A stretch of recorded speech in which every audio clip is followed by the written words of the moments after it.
Meeting of Wednesday, February 22nd, 2017, of the Carson City Planning Commission to order. Would the Secretary take the roll, please? Chairperson Eswine. Here. Vice Chair Sattler. Present. Commissioner Borders. Here. Commissioner Green. Here. Commissioner Monroy. Here. Commissioner Owens. Commissioner Salerno. A quorum's present. We have a quorum. Thank you very much. Before we get started, I see that there are a number of folks here. I just want to let you know how the meeting will progress. When we get into the public hearing, what we do is the staff makes a presentation on the application. The applicant or the board will then be able to ask the staff questions. Then the applicant will make a presentation. The board will be able to ask the applicant questions, and after that is a time for public comment on the particular application. We'll also start off the meeting with a period for public comment on items that are not on the agenda. So if anyone's here to talk about something that's not on the agenda, now is the time. The public is invited at this time to comment on and discuss any topic that is relevant to or within the authority of the Planning Commission. Oh, let me back up a minute. I forgot we're going to do the Pledge of Allegiance. Would everybody rise? Please join. Pledge allegiance to the flag of the United States of America and to the republic for which it stands, one nation under God, indivisible, with liberty and justice for all. Thank you for that reminder. All right, getting back to the agenda. Item B, public comment. The public is invited at this time to comment on and discuss any topic that is relevant to or within the authority of the Planning Commission, including any matter that is not specifically included on the agenda as an action item. Is there anyone here who wishes to address the Commission? Okay, moving on. Item C, approval of minutes of January 25th, 2017. I'm assuming everybody's had an opportunity to read the minutes. Are there any comments, any corrections?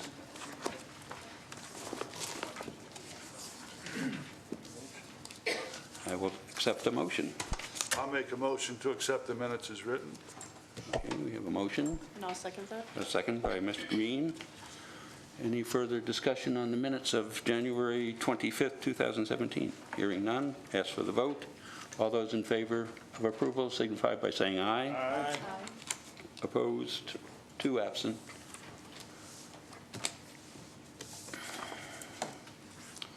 Item D, modification of the agenda. Items on the agenda may be taken out of order. The public body may combine 2 or more agenda items for consideration, and the public body may remove an item from the agenda or delay discussion relating to an item on the agenda at any time.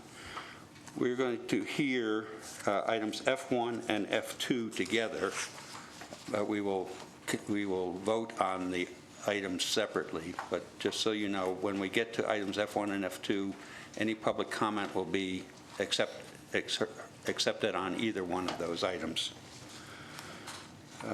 Ms. Staff, any other changes? Okay. Item E, disclosures. Any member of the Commission may wish to explain any contact with an applicant or the public regarding an item on the agenda or business of the Commission. Are there any disclosures? Mr. Sattler. For item F5, Tom Keating is my wife's cousin. I disclosed that in January of 16 when we did the initial. It wasn't a problem then. I don't know if it's going to be a problem now, but he's the owner of the property, he and his wife. I have no skin in the game or anything. It's just my wife's cousin is Tom Keating. Okay, so Mr. Vice Chair, that was something that you had disclosed at a previous meeting, and council had advised you that you did not have a conflict of interest there, where you would have to abstain or recuse yourself, and I think that the same recommendation would apply here. Great. Thank you. Okay. Any other disclosures? Hearing none, we'll move on to the public hearing. I'm going to read off the announcements for F1 and F2 together. Item F1 ZCA-16-176 for possible action, to make a recommendation to the Board of Supervisors regarding an ordinance amending Title 18 zoning, Chapter 18.04 use districts, to create a new zoning district as Section 18.04.152, General Industrial Airport, GIA, to allow all of the manufacturing uses that are currently allowed in the General Industrial Zoning District, but to prohibit commercial uses currently allowed in the General Industrial Zoning District in the vicinity of the Carson City Airport, and to amend Section 18.04.150, General Industrial, to prohibit federally illegal uses on parcels that share a boundary with land owned by the Carson City Airport. And item F2, ZMA-16-175 for possible action, to make a recommendation to the Board of Supervisors for approval of a zoning map amendment to change the zoning from Air Industrial Park, AIP, to public community to a new zoning district called General Industrial Airport on properties located in the vicinity of the Carson City Airport, generally located north of Arrowhead Drive and south of Conestoga Drive, east of Gonai Road, and west of the eastern section line of Section 33, Township 16 North and Range 20 East, excluding those parcels already zoned general industrial. And I'm not going to read the numbers of all the parcels, but they are identified in the agenda for anyone who's interested. And to change the zoning from limited industrial to general industrial on properties generally located east of the Carson City Airport and south of Arrowhead Drive, excluding those parcels already zoned general industrial. Again, the specific parcels are identified in the agenda. And to change the zoning from public regional and limited industrial to public regional on the Carson City Airport property located at 2600 College Parkway, APN 005-011-01. Ms. Pansky. Thank you, Mr. Chair. For the record, Susan Pansky, Special Projects Planner. So that's quite a mouthful, and and there's quite a story to go along with it. This has actually been in the works for over a year now. So I'm going to give a little bit of background first on how we got here today, and then explain specifically what we're proposing. So back in December of 2015, Supervisor Bonkowski sent out a letter to the property owners in the areas that are identified as the subject parcels on the screen here. These are parcels generally located north of Arrowhead Drive, north of the airport, and then east of the airport. And the purpose of that letter was to gauge interest on whether they would support a change in zoning in the area here on the north side of Air Industrial Park to something that's a little bit broader, being general industrial, and then the same thing on the east side of the airport from limited industrial to general industrial. The Air Industrial Park zoning district specifically, it was designed for uses that are specifically related to the airport. However, it's also very limiting in the general industrial type of uses and manufacturing uses that it allows. So the thought process there was, in order to make Carson City more competitive and expand our general industrial zoning opportunities and manufacturing capabilities to target and bring more companies into the area and allow existing companies to expand, the proposal was to take the Air Industrial Park zoning on the north side of Arrowhead Drive and change it to general industrial, and then on the east side of the airport change it from limited industrial to general industrial. So the meeting was held with property owners in January of 2016. Generally, the proposal was met with favor from the people that attended, including some people from the Airport Authority, a couple members, General Counsel of the Airport Authority, and the Airport Authority manager, but with some specific criteria that went along with that. So before I go into that, I'm going to show you what the existing zoning looks like. So again, north of Arrowhead Drive, we have Air Industrial Park and then a few pockets of public community. And then east of the airport, limited industrial for the most part.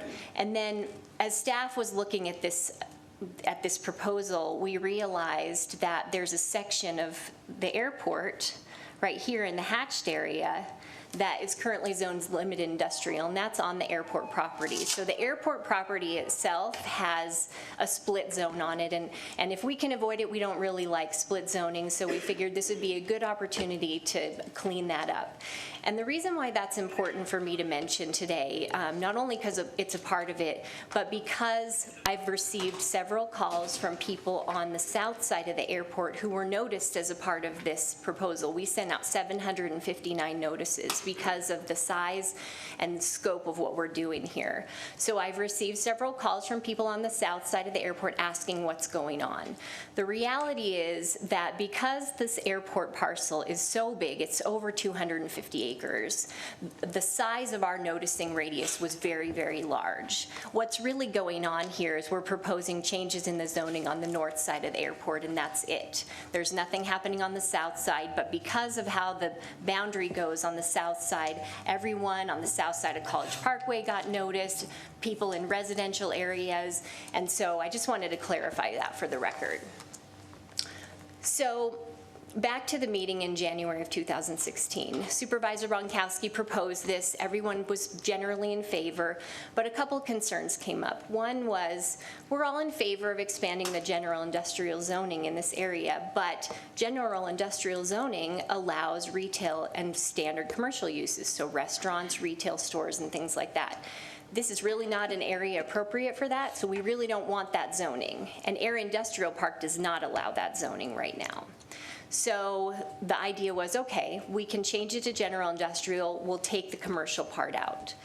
The other piece was the Airport Authority shares a boundary with several parcels on the east side of the airport, and they have concerns about uses that are federally illegal, medical marijuana specifically. So they were okay with it changing to general industrial, but they didn't want marijuana to be allowed on parcels that share a boundary with them because they were afraid that it would potentially jeopardize federal funding that they have. So that's another restriction that you'll see here as well. So what we're proposing are two things, and I'm going to move to the proposed zoning. So initially, we said, okay, we're going to just put limitations in the general industrial zone, and we're going to identify the areas that don't have commercial by section and township at range. Well, that's really hard to administer from a staff standpoint, so staff decided it would be better to just create a new zoning district. So that's basically what we did. We've created a new zoning district called General Industrial Airport. It's in the blue on your screen, north of Arrowhead Drive. It basically mimics the general industrial zoning district, but it takes out all the commercial and residential uses and everything that would normally roll up into general industrial. So it's specifically focusing on manufacturing, heavy industrial, because that's really what that area and the land uses there are really tailored for.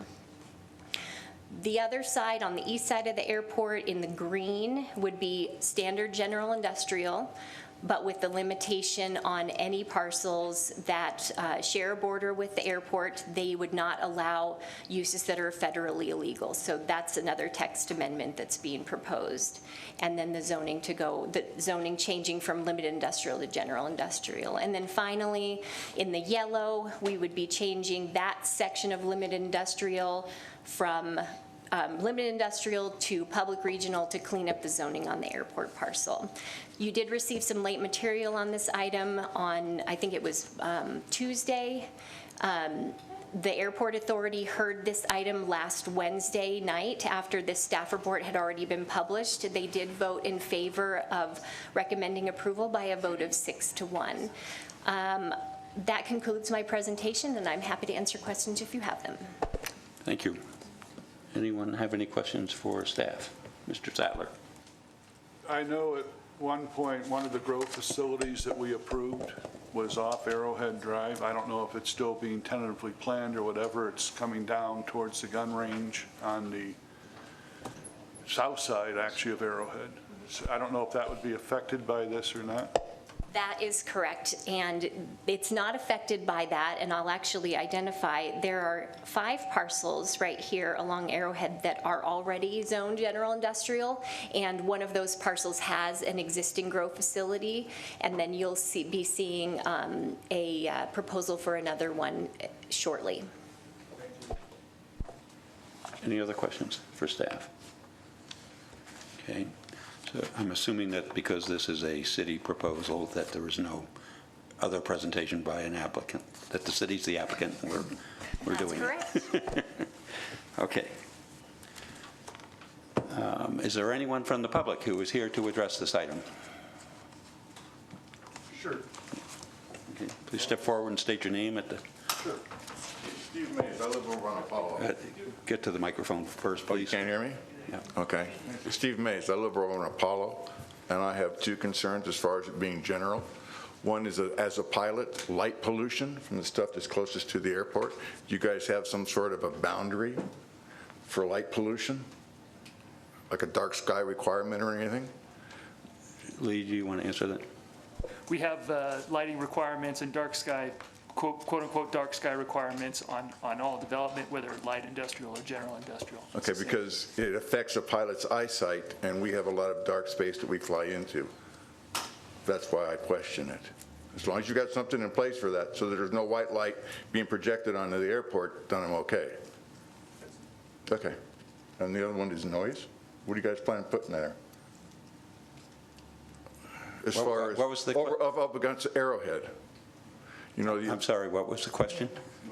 how much noise pollution are we going to get from all this? Well, If you go to general. You know, my neighborhood's had a lot of noise from the pit for the last 3 years. And then there was the old time we took down the mountain. And then there was, of course, College Parkway. We're getting kind of tired of noise. Too bad? It is. It is a industrial zoned area, and this will just allow some additional industrial uses. But heavier industrial is what I'm saying. Yeah, but, That's our concern. well, I think that's a legitimate concern. Okay, I'm just, Yeah. I got to come No. down and say Yep. so. Yep, no, thank you for that All comment. right. Does staff have any response to that?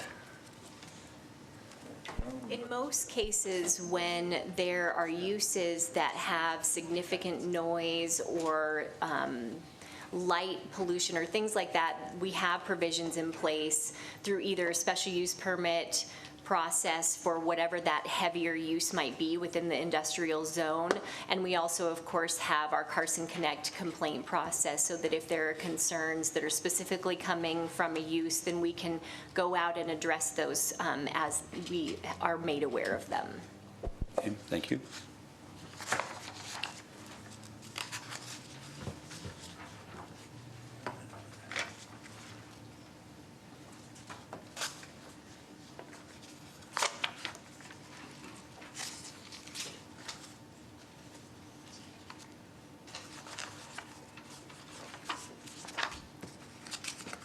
Okay. I was just going over the use of, or the list of permitted uses, and it is pretty general. Yeah. Okay, is there any other public discussion on this? Seeing none, then I will close the public hearing portion. Mr. Yu? Yeah, thank you. Mr. Chairman, I just wanted to take this opportunity here to establish something for the record, just for clarity moving forward, you know, with the expectation that This ordinance will probably be taken to the Board of Supervisors for recommendation in the future as it's currently written. Susan and I had an opportunity to kind of discuss this offline as counsel to this commission. Just wanted to state for the record that I haven't had an opportunity to fully digest the language that's being brought before the commission today. We have discussed offline conceptually the language, what its intended purpose is. And I just want to say for the record that as legal counsel, I don't have any objections or any legal concerns, but I did want to make a reservation that before it goes to the Board of Supervisors for a recommendation and then finally after second reading adoption, there is a possibility that I may suggest some additional edits and changes to the language that you currently see today in its current version. So I just wanted that to be clear so that no one feels blindsided if I do make recommendations between now and when it goes to the board. Okay, thank you for that. Okay. So we don't need to modify a motion or anything to accommodate that? No. Okay. No.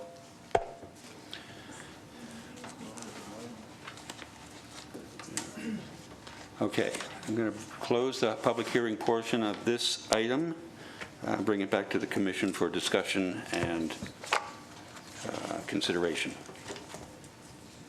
Does anybody have any issues, comments? I think that this has been vetted pretty well. I just think nobody wants to read it. Go ahead if you want me to. Okay, go ahead. And when you read this, I just read. you don't have to read those. No, I just read this. And the next one, too. We're Oh, going yeah, to do them one at a separately. time. Okay, we're going to consider item F1.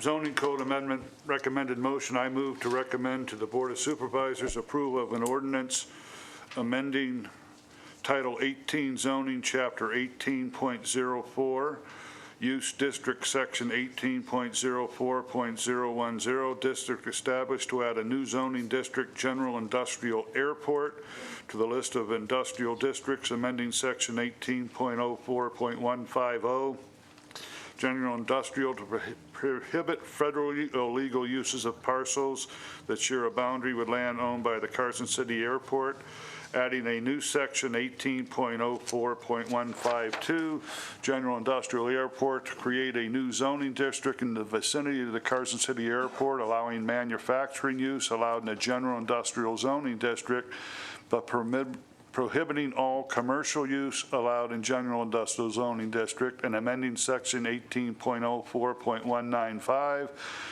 non-residential district intensity dimensional standards, to add site development standards for the new General Industrial Airport Zoning District based on the findings contained in the staff report. I'll second that. Will you read it one more time? Okay, we have a motion and a second. Any further discussion? Hearing none, I'll take a vote. All those in favor of the motion signify by saying aye. Aye. Opposed? 2 absent. 5 yeas and 2 absent. Okay, if you would continue. Longer than the other one. Do I need all the numbers? No, you can just say as referred to in the public notice.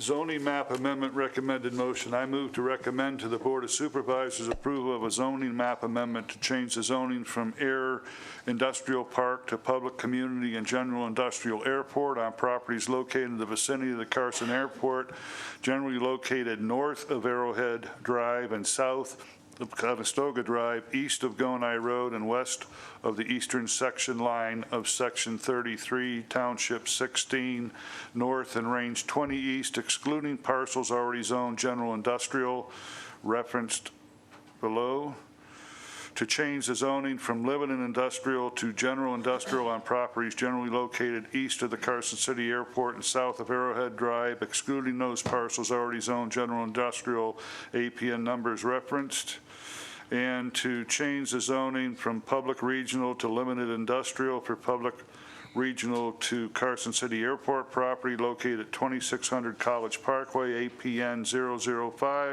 005-011-01, based on the findings in the staff report. Okay, we have a motion. I just would like to make one little correction on the motion, that he failed to include the "and" between Air Industrial Park and Public Community, and public regional and limited industrial. Sorry about that. That's okay. Do we have a second? I'll second. Okay, we have a motion and a second. Any further discussion on the motion? Hearing none, I would ask for the vote. All those in favor of the motion signify by saying aye. Aye. Opposed? And 2 absent. 5 ayes and 2 absent. Thank you very much.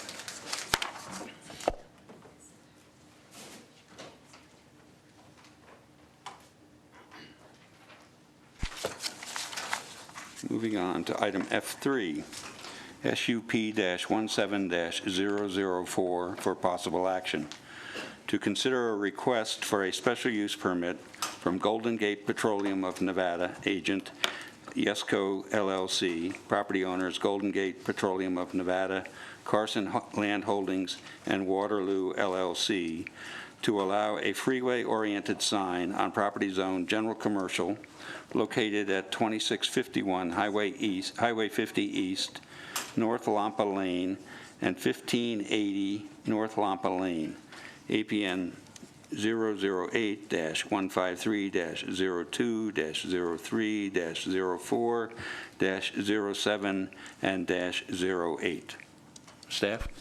Thank you, Mr. Chair. Hope Sullivan, Planning Manager. The applicant is seeking a 57-foot, 7-inch freeway sign. The subject property, as shown on the slide, is comprised of 5 lots. It's located southeast of the intersection of Interstate 580 and Highway 50. The sign will be located north of the dumpster area, and on the slide I pointed to where it is. In your packet, there's a graphic that sort of incorrectly shows it to the side of that dumpster. It's actually between the dumpster and Highway 50 is the proposed location. The proposed sign will just Sorry, I went to turn off my mic instead of the PowerPoint. Anyway, the proposed sign will display gas prices and other businesses. Again, you have those vacant lots. This is comprised of 5 lots. So there are spots on the sign to accommodate the future businesses that will locate there. The cart is in this picture because the applicant, when we first met, was anticipating requesting a sign that was larger than allowed and taller than allowed. And so we discussed section 4.9.8, which authorizes the Planning Commission to modify the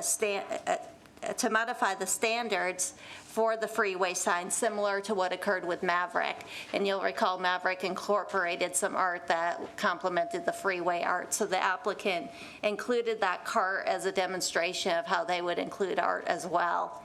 However, the staff is recommending that this sign be in compliance with the code, and I'll talk about that a little more. The freeway signs may be approved subject to a special use permit and compliance with the standards of section 4.9 of the development code. The proposed sign is taller and larger than allowed.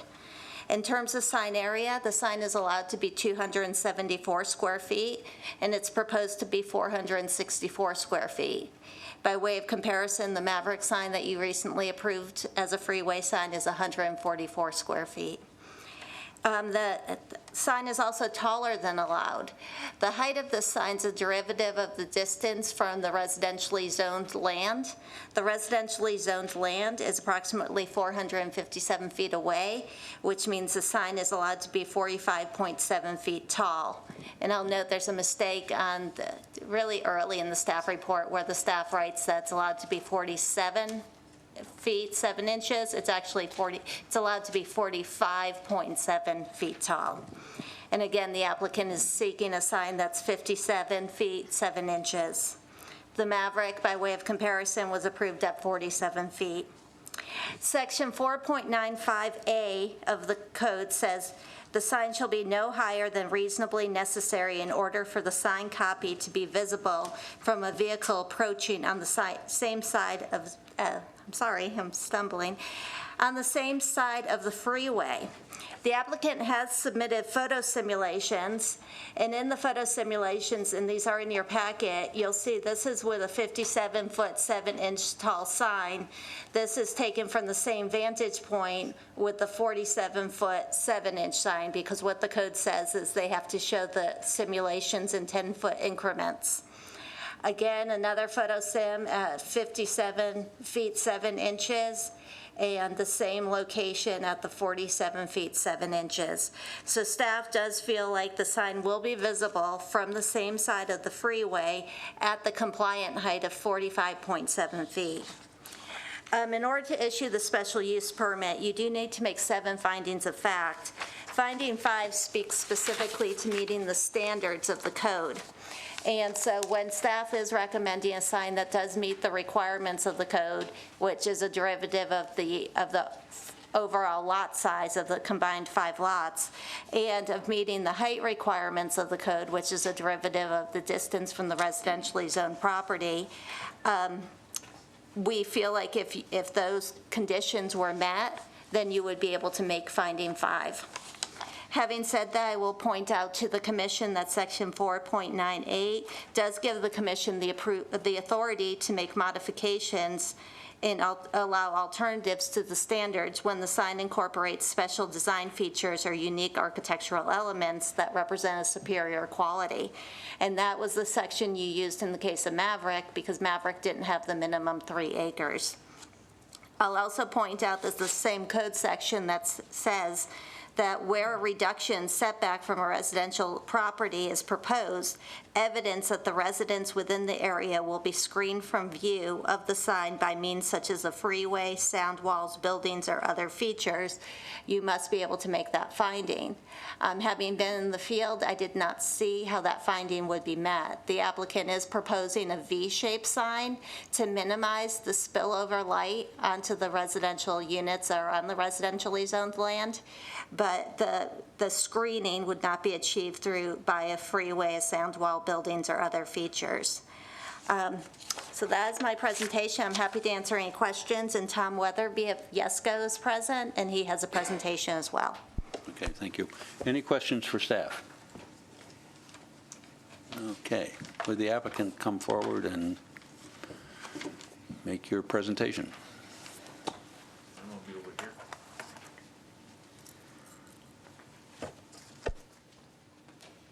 Push the button so the red light goes on. There we go. Let me back up here just a bit. For the record, my name is Tom Weatherby. I'm with Young Electric Sign Company, now called YESCO, our old nickname. And I've been in the area 28 years, and I've been with YESCO for 24 years. And we have been dealing with the Golden Gate petroleum people for now about the last 10 years on about 9 different projects, including the one here in Carson City. My goal here today is to justify why we think we need the extra height and the extra square footage, and see if we can come to an agreement on that. This slide here is a 2012 site plan that you can see right here in this corner is where this was originally, as it was before it was built. That's where the sign was originally placed to go. And we started investigating along with the owners how this 5 parcel area could be put together to meet the 3-acre minimum that is required for a freeway-oriented sign. And we've got, right now, we've got 3 owners, and they've all applied as supplemental applicants on this, and they're all in agreement that of all these parcels, even when the other 3 parcels are built out, this will be the one freeway-oriented sign for the entire property. Okay? In 2013, I went to the planning office and met with, I believe, Lee and Susan Pansky. And this was kind of what we were looking at that point. We had no idea what the height would be because we had not gone out and measured the overpass at this location. We've since done that and found out that the guardrail at the top of the overpass is 27 feet 7 inches And the code reads you're allowed a maximum of 30 feet over that. And we felt like we would go for the maximum of the 57 feet 7 inches. But at the time we opened the store, they decided not to go through the special use process because they didn't know what other developments were going to be there. And we opened with a 20-foot monument sign displaying gas prices and other uses there, which was a little bit further east on the property toward Lampa Lane. You can see there by the catch basin. So this sign is a 20-foot monument sign that reads to Highway 50. The traffic. And then we had 2 sets of letters on the building like you have there in the lower left, and we have one logo cabinet over the main front door, and there's nothing on the canopies. So since 2013 when that opened, they have sold a parcel to Squeaky's Car Wash, and they've developed that adjacent to Lampa Lane there with just building signage on all 4 sides of their little turret there. And now Golden Gate Petroleum has put in a high-speed diesel truck fueling station to the south of the convenience store. And this is the reason that they want to now investigate again putting the freeway oriented sign to bring in the truck traffic. And also that Maverick, one of their main competitors up the road, one exit is also got a diesel fuel canopy there. So this is the sign that we are proposing now. It is in a V shape. It is designed at 57 foot 7 inches with 32 feet 6 inches being the top portion, which would have it's got architecture that matches the building, the colors match the building, and even the textures. It's textured to look like stucco to match the building. We've got a small cabinet on top that identifies it as a Golden Gate Petroleum property. And then we have a large static gas price changer that actually changes between diesel in green to unleaded in red. This is similar to the one that Maverick was approved because we need to be seen farther down the road than putting the 2 smaller ones there that we looked at in 2013. And then we've got 5 panels there. Right now he wants to advertise the truck fueling, and of course they have 24-hour gaming in the convenience store and then the car wash, and then we've got a couple extra panels there for future use for people who are coming into those other 2 or 3 parcels. So why, let me back up. The actual digits in the gas price right there are 76 inches. So you say, why do we need a 76-inch gas price? All right. If you go to the eye doctor and you look at that eye chart, the E on the top is designed to where 1 inch is readable at about 50 feet, okay? The U.S. Sign Association has done some actual moving studies with road signs and actual drivers, and they've come up with a much lower readability index of somewhere between 34 and 37 feet per inch that a person can actually read in a moving vehicle. We kind of use 40 feet as an average, kind of in between the 2. And this is where we come up with the yellow line there of 3,040 feet. That is the distance that you could see the 76-inch character from both directions, and you'll see that it's well in advance of being able to, right about here is the northbound exit, and right about here is the southbound exit. So we felt like to design this sign with a 76-inch character would allow the motorist to see the gas price, decide to make a decision, and safely get off the freeway in time to exit here on College Park, on Highway 50 without having to go down to the next exit, turn around in either direction, okay? The red lines are 1,000 feet. That's where one of the requirements in the special use application is required for some photos at 1,000 feet. And yes, the sign would be fully visible at 45'7" at that distance. However, let's look at it. And they also, we gave them one at 67'7", which is 10 feet taller than we thought we were allowed, and then a 47'7" and a 37'7". So you can see how compared to the building there, how the 4 different heights would look. But let's see how they look down the road. Now this is coming from the north, southbound, and you can see we're already past the gore line, I think they call it, from the highway patrol, to make an exit here. But at 47 feet 7 inches, which is 2 feet taller than what they've recommended, you cannot see the sign at all.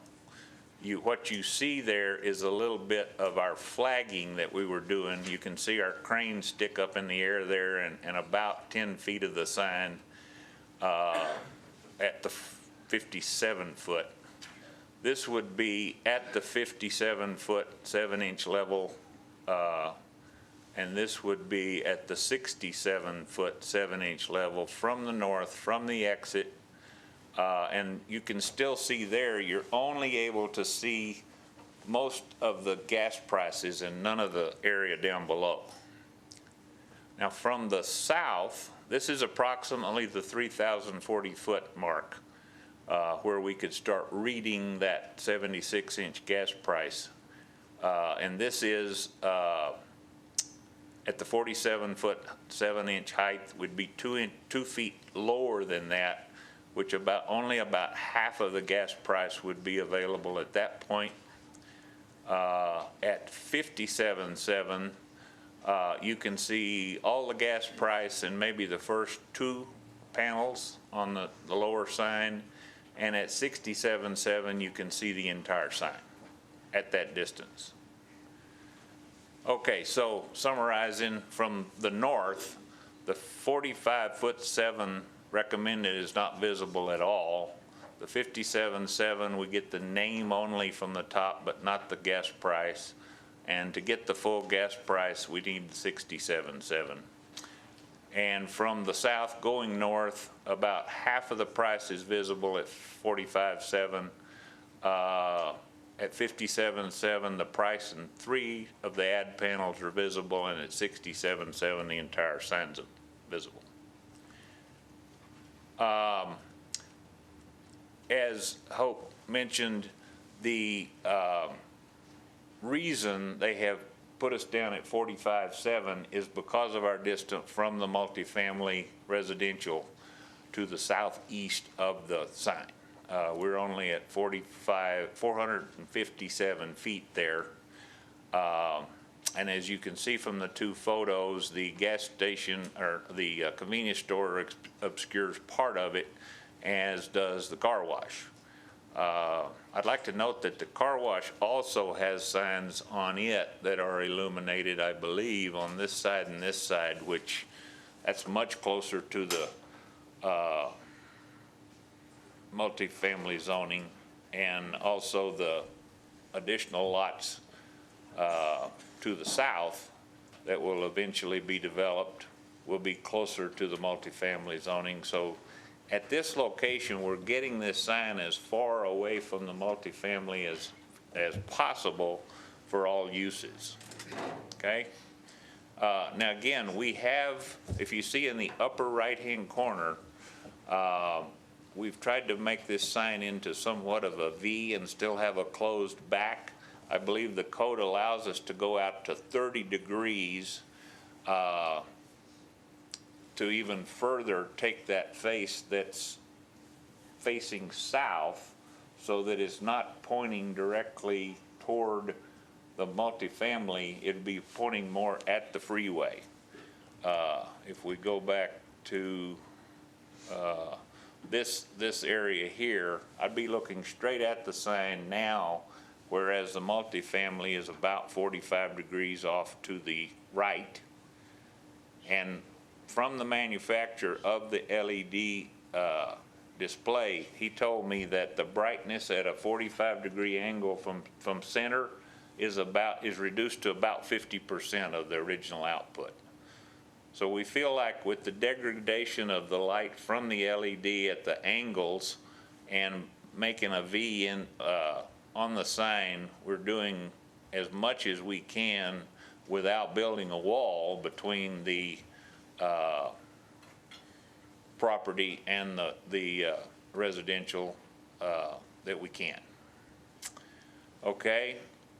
The other thing I wanted to mention was a digital gas price display is really not an electronic message center. Only the digits in this sign, the red and the green portion, and then the words diesel or unleaded and cash and credit is the other option there, light up. None of that black background has any LEDs in it whatsoever, okay?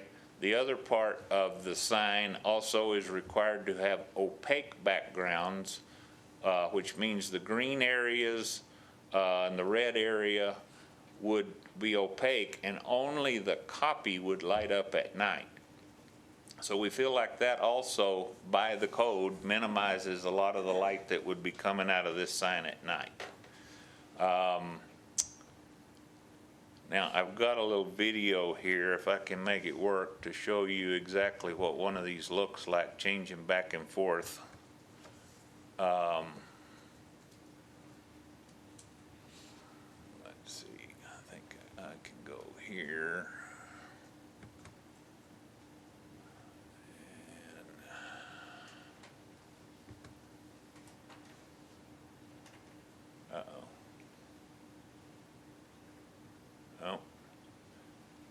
At the end of this, I can show you, I've got it on another disc here, I can show you how it actually changes. But it's about 8 seconds or so, and it'll be unleaded and have that price and say unleaded, and then it'll just, it doesn't fade or flash or anything, goes straight into the other one. So that's kind of the way I address the height that we feel like we need. Now let's talk about the square footage. This is the parcel. And in the code, under the freeway-oriented design, there's 3 methods of calculating what you can have. And it's, unfortunately, the lesser of these 3, but I wanted to show you that we meet 2 of the 3. The allowable square footage is a maximum of 600 square feet, and the way Carson City calculates it, we're looking at 464. Also, the frontage along the front right here, from here down to here, you have 1,078.98 feet of contiguous parcels there by combining all the 3 owners together. And what you're allowed is 1 square foot of sign for every 2 feet of frontage you have. So if we divide that frontage by 2, we come up with 559.49 square feet. So our 464 is less than those 2. However, the one that catches us is the 50 square feet per acre.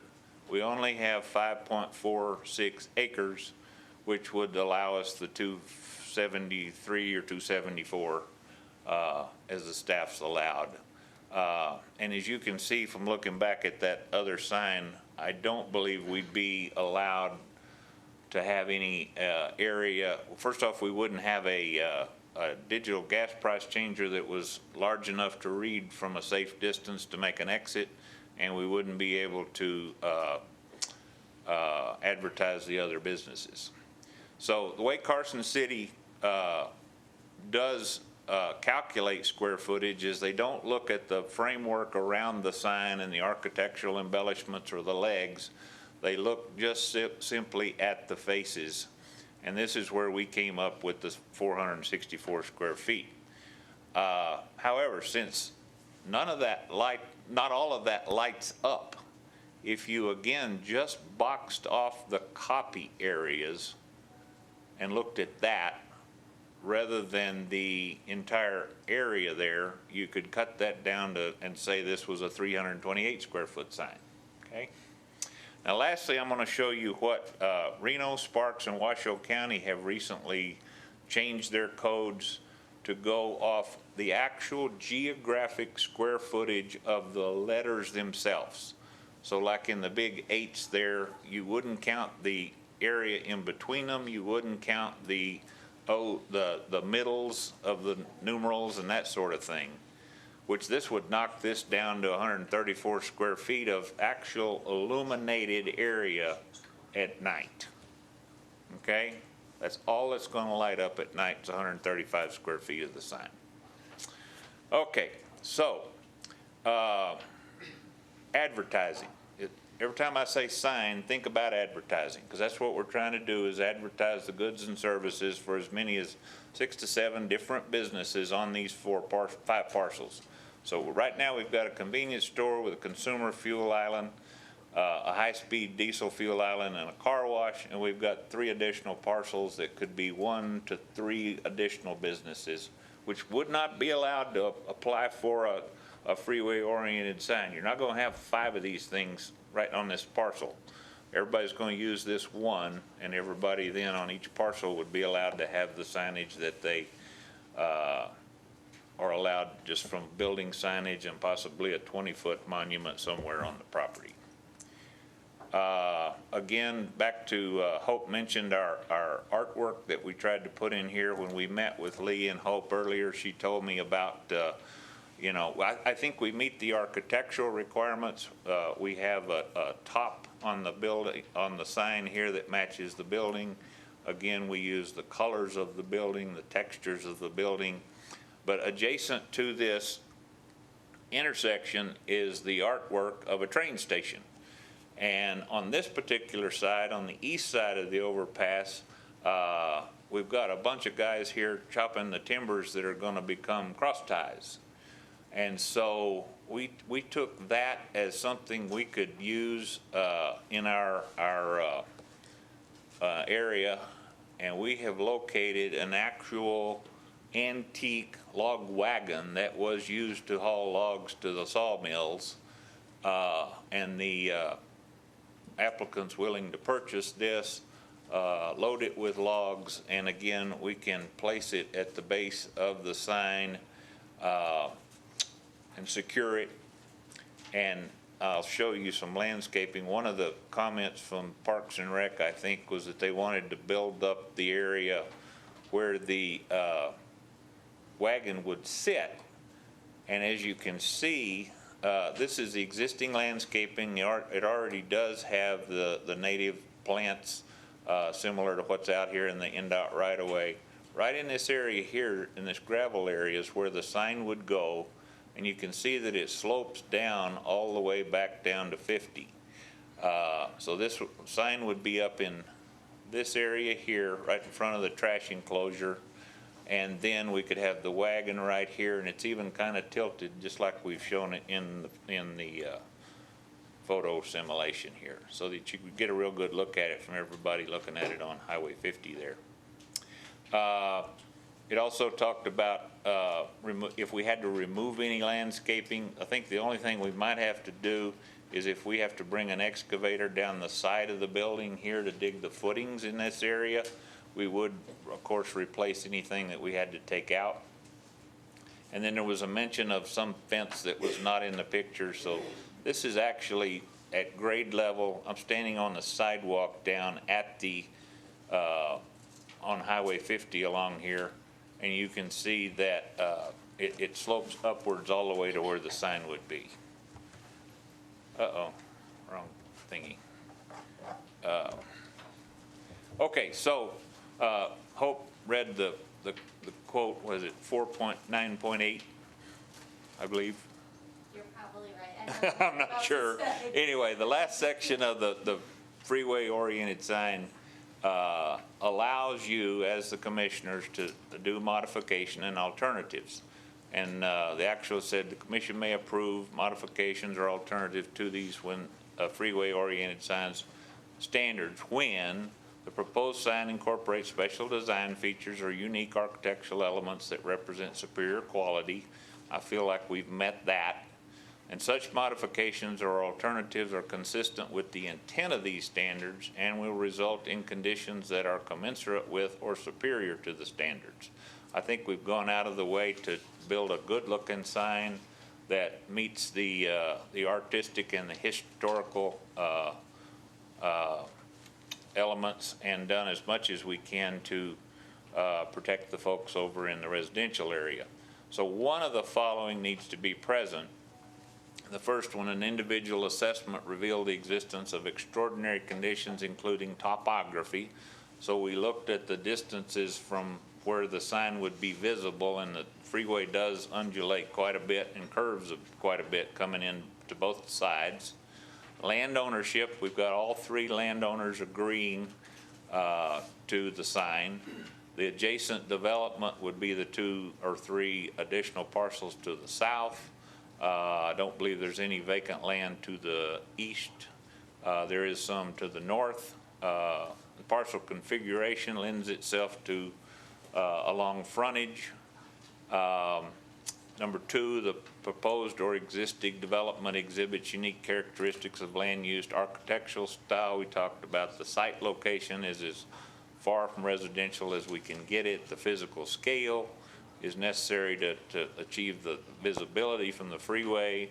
Then the historical interest and other distinguishing feature, we feel like we've done our due diligence there to bring in the art and the historical look of the overpass.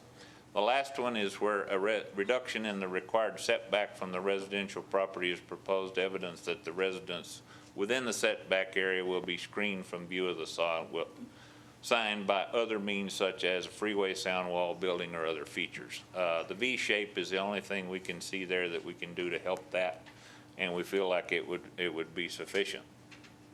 So in closing, we respectfully ask that you approve the project with our modifications and alterations which meet all 3 of those conditions above, to give us the proposed design with the historical feature at our proposed height of 57.7, or if we really want to see the whole sign, you give us that extra 10 feet and go to 67.7 at the proposed square footage so we can advertise all 5 of their 6 of the businesses. And I'm available for any questions. Thank you.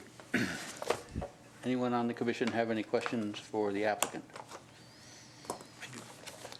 Mr. Borders. The original sign that's there, is it going to remain? The original sign would remain. It's a 20-foot. Yeah, but it'll stay there. It will stay there. It reads to Highway 50. Okay. This one would read to 58. What kind of a vehicle did you take those pictures from? I was in a Isuzu Trooper. Okay. What about a semi? I don't have a semi, but Okay. it would be a little taller. All right, thank you. Any other questions? I'll put my glasses on here, read my comment. What would the individual own, if each of the parcels were developed separately, what could they potentially put up?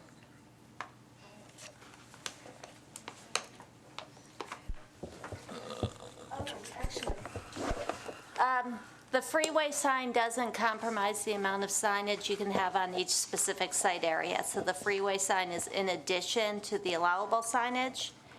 So is your question whether or not the presence of a freeway sign would compromise the allowable signage that's available for future Well, development? that would be part of it, and the other part Okay, of so- it, could they, each of those individual parcels put up a separate highway-oriented sign?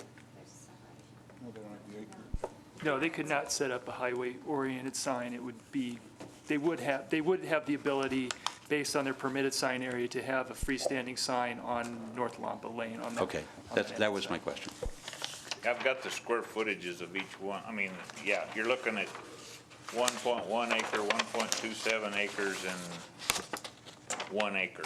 Okay, so none of them meet the minimum requirement for That's a correct. highway. Okay. And I think you answered my question about the lighting having to meet the digital display requirements. Correct. That was recently amended, you may recall, when you considered the signage for the community college. It incorporated the standards we'd been implementing on the electronic signs. Okay, so would this sign have to meet those requirements? Yes. Okay. and as proposed, does it meet those requirements? We would look at those details under construction plans. Okay, thank you. Any other questions? Okay. Is there anyone in the audience who would like to address this item? Please step forward and state your name for the record.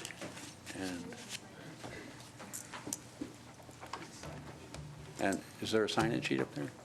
Is there a sign-in sheet on that? Okay. Could you there sign is. in your name, please, too? All right. My name is Tom Cordy.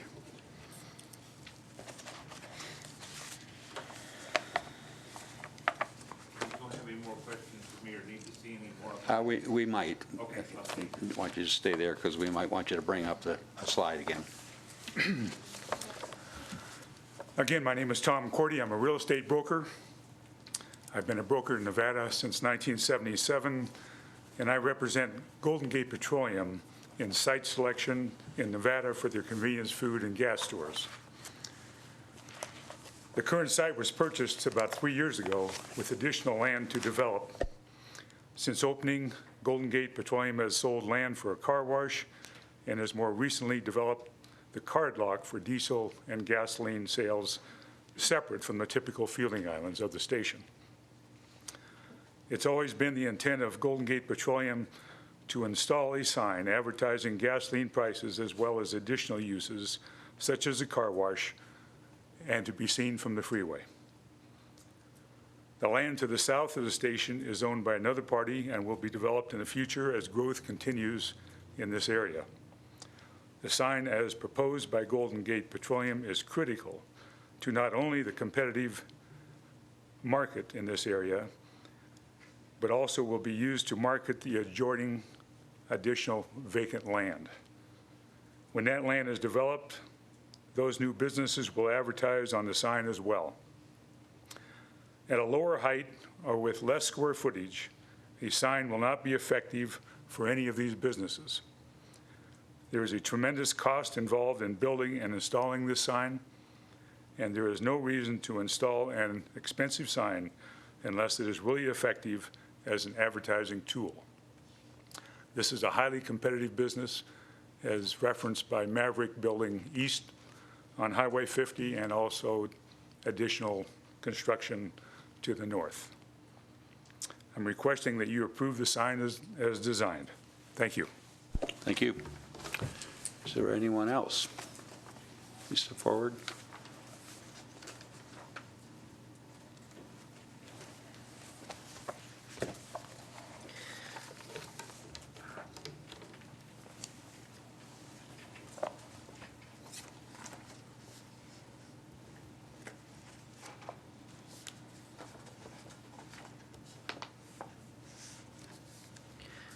Good evening. My name is Norma Kilborn. I represent Golden Gate Petroleum, the main owner and applicant.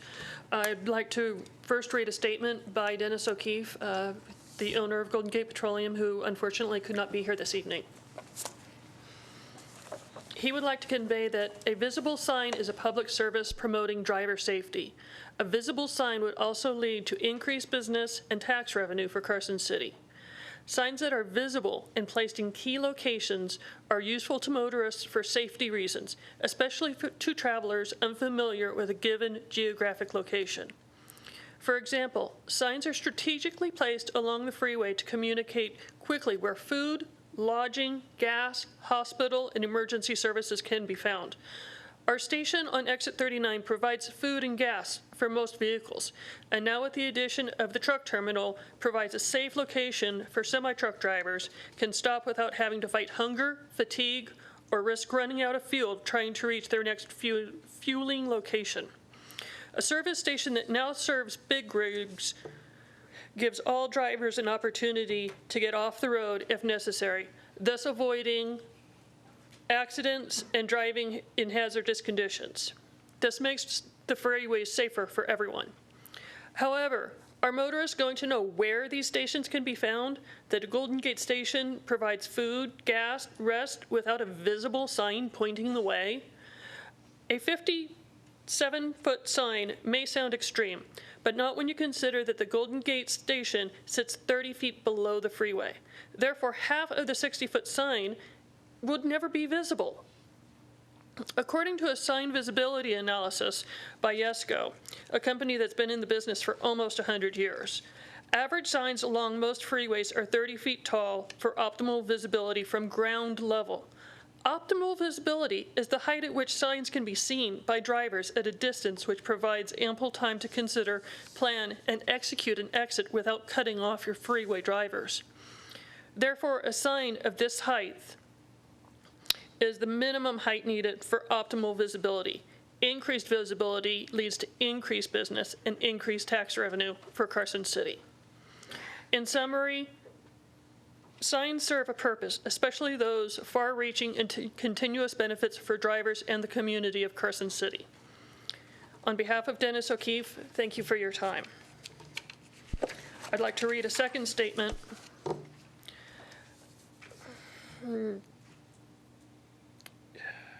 Once again, my name is Norma Kilborn.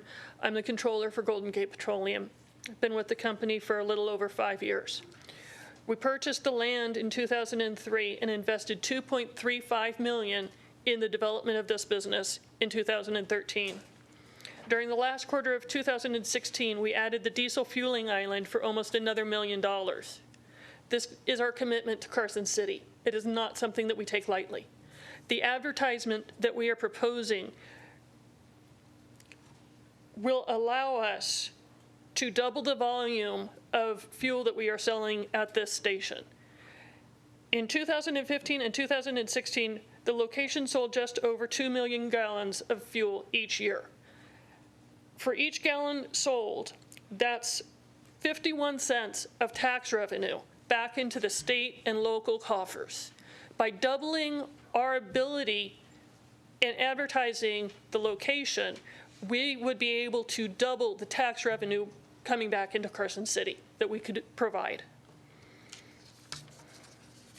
In addition, the 2 available lots that need to be advertised, once these are sold and developed, Carson City will once again benefit from the property tax revenues and the increased sales tax revenues. Currently, nobody's aware that these lots are available for sale because nobody can see them from the freeway. Thank you for your consideration. Thank you. Okay. Are there any other people from the public who wish to address this item? Okay. Okay. We have a question for staff. Go ahead, Mr. Sattler. Just curious, in other places, I guess it's probably not allowed on our freeway where they have available next exit, what's available as far as gas, whatever kind of thing. Do we not allow that coming through Carson? Do you mean those blue informational signs that, Like you see in California where it tells you specifically go and get whatever gas or whatever in hotels or Denny's or whatever's there? Lee Plumwell, Community Development Director, there is a program on the highway, and they're there in Carson City. It's the gas, food, lodging signs. They may, in fact, I think the Golden Gate Petroleum may be on one of those, but I know there's, yeah, there is a program, NDOT run through NDOT, and I'm sure they'll continue it down the south leg of the freeway. So there is notification before that exit that gas is available at that exit? Yes. Any other questions? Mr. Borders. Excuse me, I have one more for the applicant. The recommendations of approval by staff, you accept all those recommendations except the 2 about height and square footage? Yes, sir. I believe we can live with all the others. Thank you.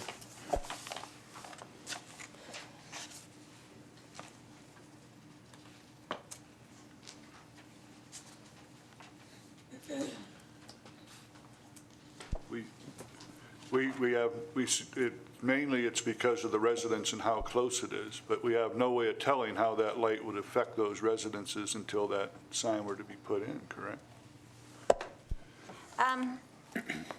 they could do modeling, but the answer to your question is yes. The height is a derivative of the distance from the residential per the code. And what the staff is recommending approval of this sign. We're recommending approval subject to the standards. And if the commission chooses to allow a modification to the standards, the staff would recommend a condition of approval similar to the condition you used with Maverick, and I'll just read it so you'll know what I'll be recommending, is that the applicant will work with staff to incorporate elements onto the sign or in the vicinity of the sign that complement the art installations along the highway. The agreed-upon improvements shall be installed at the time the sign is installed. The results of this condition will be reported to the Planning Commission at the time of the 6-month review. But yes, the height is a derivative of the distance from the residential. And a question for, if you were given the height but not the square footage, what would that affect? Well, if that sign you're looking at there is 464 square feet and we're allowed 274, all we're really going to get is probably, we wouldn't get the 5 panels below. So we'd just be looking at the gas price above and the name of the business. Or we reduce everything to the point where you can't read any of it. So the photo simulations are at the 464. Is that correct? Yes, sir. Okay. But, may I ask a question? Elise Monroy for the record. So, if I remember from the pictures you showed, the only way that the 5 sign, or the 5, I guess, signs underneath were visible were at 67 feet. After we did this photo simulation, which came in kind of late in the process, we were always zeroed in on the 57.7, thinking we would get the maximum 30 over the guardrail. Then when Hope and Kathy told us we've got to do the photo sims at the 67 and the 47, we realized that to get the most of the sign visible, we really need to go to the 67. But I think, and I don't want to speak for you, but I think to Commissioner Saller's point, if you got the height but not the square footage, it's like split the difference. Like you won't, per this photo simulation, you couldn't even see the 5 below anyways? At the exit, yes. Now, as you get closer to the sign, from both directions, you can see more of the sign. And, you know, it's just kind of a catch-22. From the south, it actually, as the road rises, the sign appears to start going down. From the north, the closer you get to it, the more of it you see. It's kind of a catch-22 because you can see the way that the road actually rises here, and it makes the sign appear to sink. But you would see the lit numbers for the gas prices. You'd see the gas price changes. That's the main thing you'd see, and then you'd see the other as you got closer. As you got closer. The issue here is we've got agreement from the 2 other landowners at this point for what you're looking at. I can't speak for them, and they're not here tonight, but I don't know that if we reduce this to the point, you know, we're looking at 40% of what we're showing you now. I don't know that it would really work for any of them.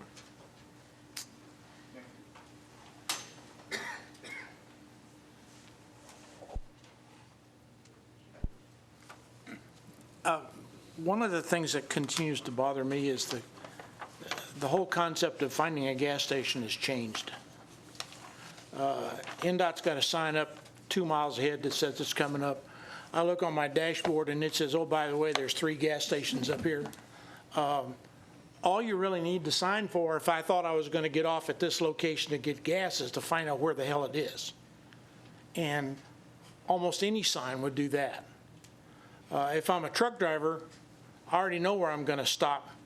Or when I find it the next time, I know I'm going to stop there because it fits into my route or where I'm going. So, and they also talk to each other. So I would have to believe that word of mouth of truck stops is a whole lot better than a sign advertising diesel prices. I may be wrong, but that would be my concept. So, you know, 40 years ago, we had to have a big sign so you knew where the hell the gas station was. I'm not sure you need a big sign anymore. you need a sign to identify where it is, but you don't need something that becomes the skyline of Carson City. So, Could I say one thing about that? Go ahead. We're still in the public hearing. so. Okay. You know, Maverick is one of their main competitors, and they're one exit up the road, and you have allowed them to have this same type of price changer and their logo. Now, they have a logo and then this dual changing price changer underneath. So, you know, as far as Golden Gate goes, without talking about the other businesses associated with it, you know, the price is a big deal to them because they're competing up the road with the guy that's their direct competitor. And Norma might could speak to this more than I can, but I have had a couple other customers who are freeway-oriented truck stops, TA and Petro and those kind of things, and they will change their gas price several times a day even, you know, depending on drive times and what the competition up the street's doing and those sort of things. And so, you know, they do feel like that the gas price is a big draw. If you look out on I-80, say in Fernley, you've got Love's and you've got Pilot and you've got, used to be Terrible's and now it's Flying J. You know, all of them advertise their prices between the two exits there in Fernley.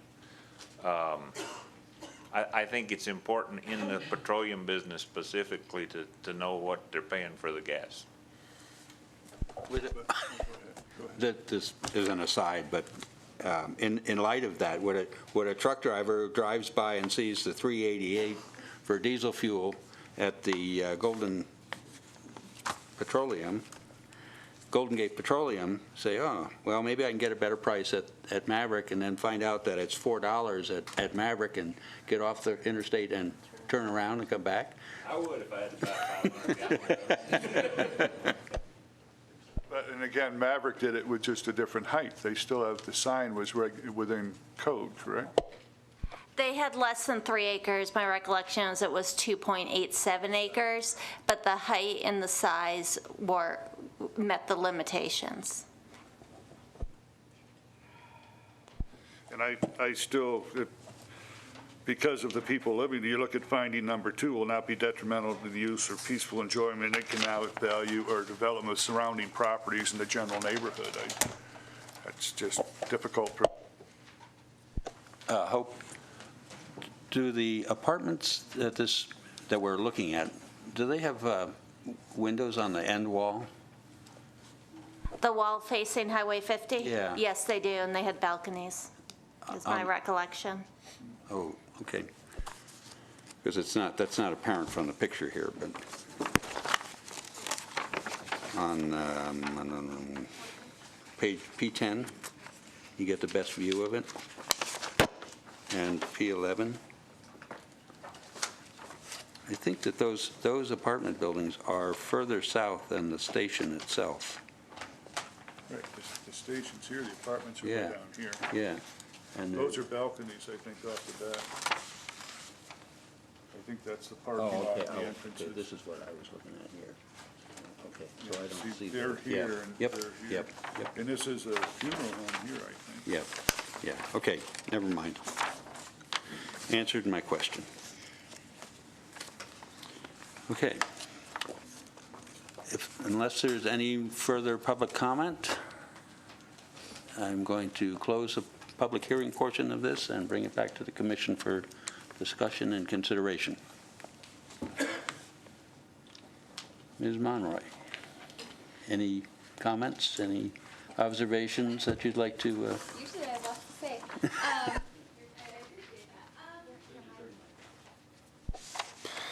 So, no, I think I'm just noodling still. So, Elise Monroy, for the record, I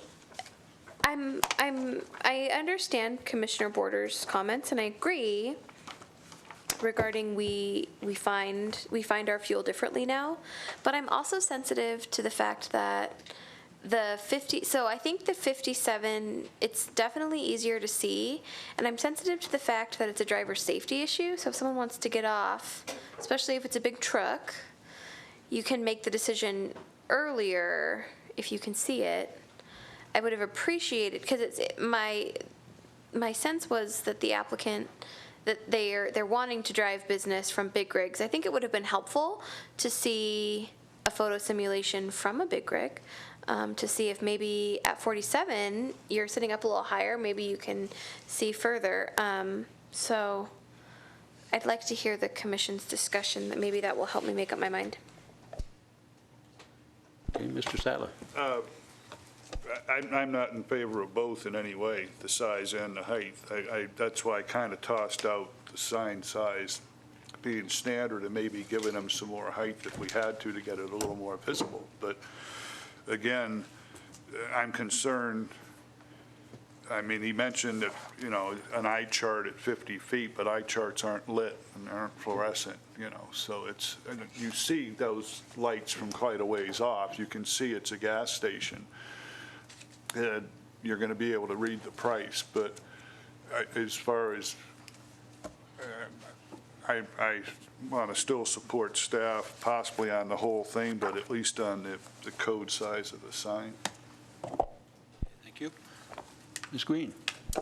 I'll have to agree that I think the staff has done a really good job in meeting their findings and not being able to meet the findings. That's a real tall sign. I think you can see it. You know it's a gas station. You might not be able to see everything on it, but do we really want a 50, 60-foot sign in the middle of Carson City, right where you get off to go to a historic downtown? I just don't think it fits. I think it needs a sign. I agree with the staff report. That's where I'm sitting. Mr. Borders. When we approved the Maverick Market sign, we raised the height to 40, we lowered the height to, to 47 feet.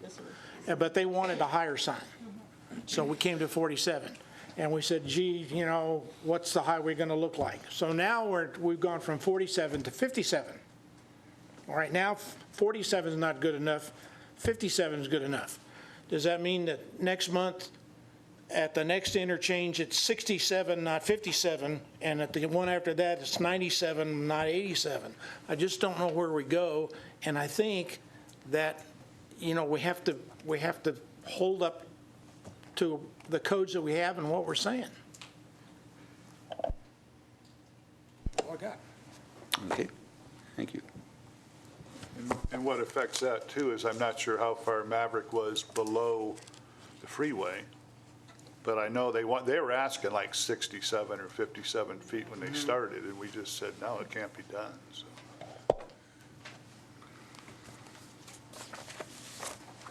Okay, well,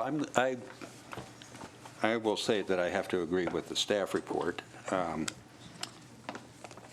but I would be open to any discussion of potential modifications. I don't think I agree with Mr. Sattler that certainly both the requests are way too much.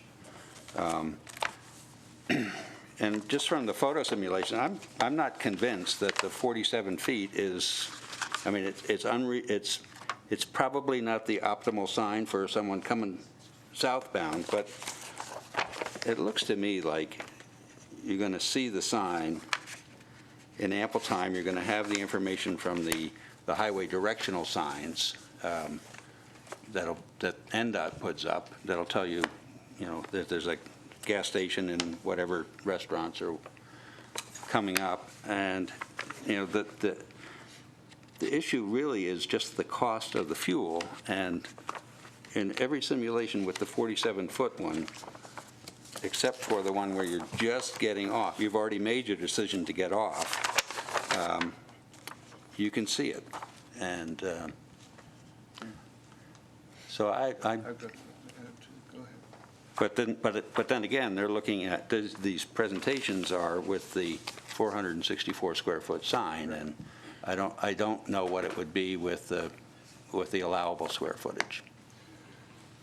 Another thing to consider is the fact that when the freeway is finished to Highway 50, this is the last gas station there is before there, the last set of stations, because there's nothing between there and when they come out to where the freeway is going to end it going up the hill, correct?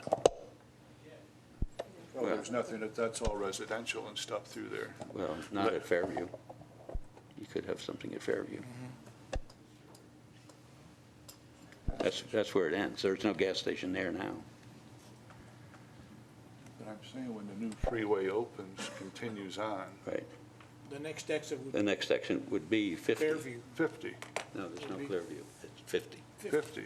Yeah. So in essence, they're the last gas station until you get back to Highway 50, turning to go up to Mount Lake or Douglas County. Unless Snap-on Tools decides to become Yeah, what I'm saying at this point. Okay. Anyway. Okay. So is there any, do we just want to leave it the way it is? I would consider supporting staff recommendation or possibly a discussion of maybe a little additional height to the sign, but not to the square footage. That's the only thing I would even consider, so.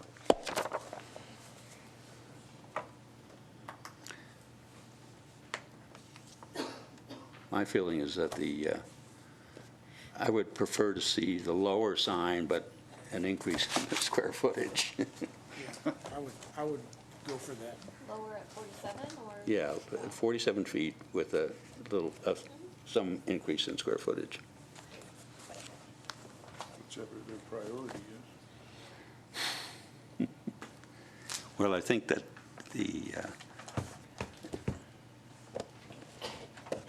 I don't know, I think that the height of the sign is more distracting from surrounding properties than the size of the sign. Yep, but I feel the light will more affect the apartments than the height. Anyway. But regardless of the size, of the height of the sign, it's going to have lights on it. So. Right, correct. But what we have, if nobody is willing to make a recommendation, we have a potential motion that the staff is recommending. But they haven't accepted the. No. Do they need to accept the findings as written? Well, if they want the special use permit, they do. Or they would. And they can always appeal, they can appeal that decision too.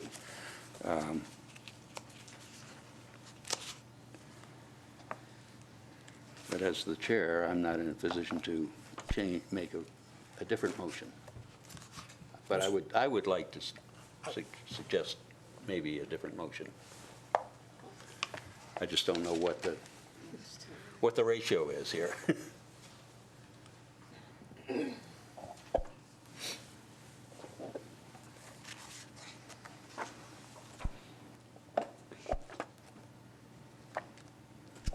So is that an applicant question or a staff question to help us determine the ratio? Well, I think it's pretty much up to us to think about what would be inappropriate. I mean,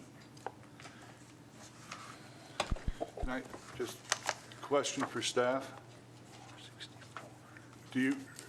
From past dealings, whatever, is there a feeling which would affect more the size of the sign itself or the height as far as the neighbors or whatever in that area? What do you feel would be more detrimental to those people?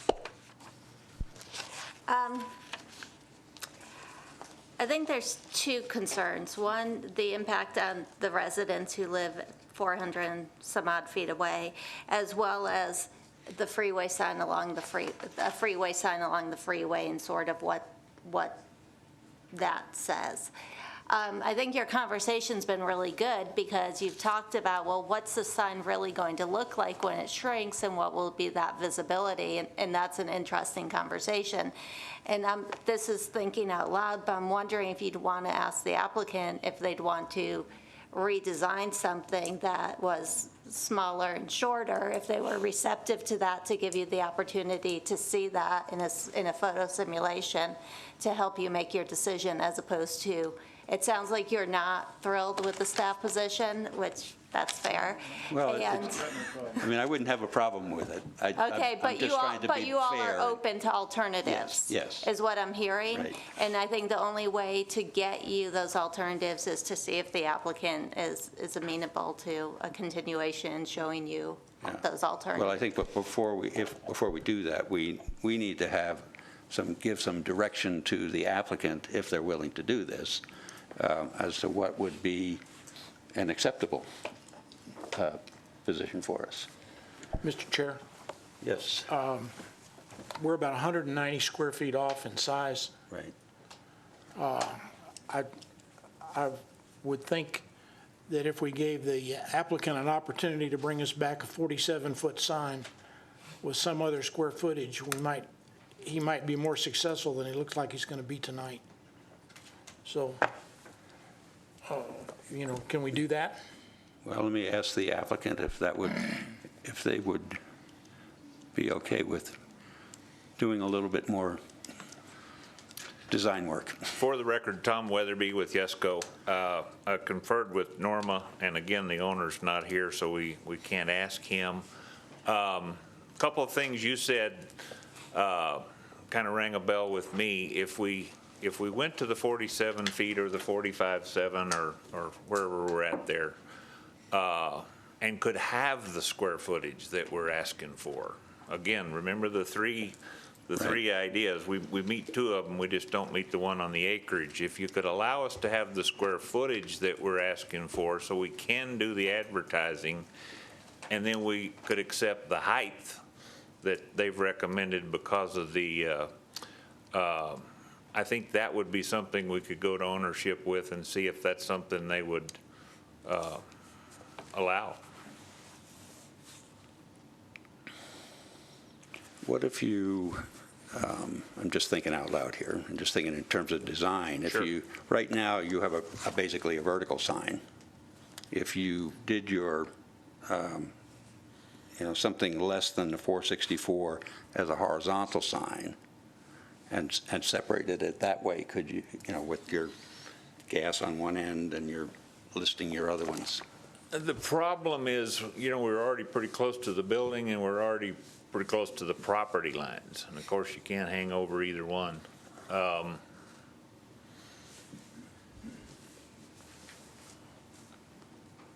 To me, that seems old school, is going vertical. I'm just throwing it out there. I hadn't thought about that, but, we, Go ahead, Mr. Sadler. we could see how that works. You mentioned the V design, which, you said would throw up to 45 degrees away from the apartments going south, correct? I was saying at 45 degrees, 90 degrees off of the center Right. line, okay, the light intensity is half what it is straight on. But And- that and the- sign would be pointing back towards the freeway, not straight out from your property, which directs it more towards the apartment. Exactly, that's the purpose of the So V. it's kind of like looking at a TV from the side or that thing over there. It's not as bright as when you look straight onto it. Exactly, and that was the purpose of putting the V in there, was that rather than just have a back-to-back, it will actually point it a little more down the freeway south and a little more toward the freeway north, actually, and it'll Is kind of- there any measurements of how far out that light goes and shines? I mean, you'll see it from a long distance, but. Sure. Its strength, I mean, at 100 feet out from the sign, it's obviously not as bright as it is right up by Right. the sign. I mean, And LEDs are a different animal than a parking lot light. Let's Gotcha. say, you can measure a parking lot light by photometrics Right. about how much and how many actually foot candles it gets away. LEDs don't emit a lot of light at a distance. You can see them a long way. It's kind of like neon. You can see neon a long way, but it doesn't put out a lot doesn't of glow light. very far. Right. And even the backlit portions of the sign will also be backlit with LEDs and not fluorescent. So that's energy savings and feature there too. I don't know. I could do some research on that, but I think they could live with the height if we could get the square footage or something close to this. since the other two measurements, we were well under the 600 and the 556 that the parcel and the code applies. Just real quick for staff, you were comfortable with the V design, correct? We were comfortable with the visa, yes. It was under the 30%. Oh, yeah, So it was we way talked under. about that. And I think in terms of light, I think that this light spillover from the islands and the other facilities there is probably going to be more significant than what's going to come off of this sign. And regardless of height, you know, the light's going to come off that sign, whether it's 30 feet or 60 feet, it's still there.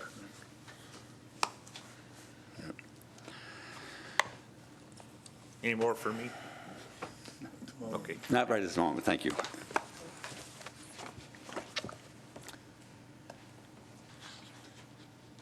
So what is, anybody? I'm sorry. What they've been showing us is basically the 47-foot sign with the increased size. Right. So we've already got that information. We just don't have it out of a truck that's going to be 5 or 6 feet sitting higher. Right, we know what. So what we're looking at is Yeah. basically that sign. Right, that's what, I mean, that's the minimum that they're asking for right now. My question is that too big? Can we, you know, is there some compromise below that? For instance, if you split the difference from the 464 and the 274, and then which is 190 feet, and then you say you cut that in half, give them another 100 feet, you'd have 374 square feet of sign instead of 464. Chair, I appreciate that, and I appreciate, but that, so, and maybe this is just because I'm not a numbers person, those are just numbers. I don't know what any of that looks like. So I think it would be helpful if we're going to say, we'll make the approval, or we would be amenable to an approval with an increased or decreased sign. I just don't know what that looks like. So I think that would be helpful. And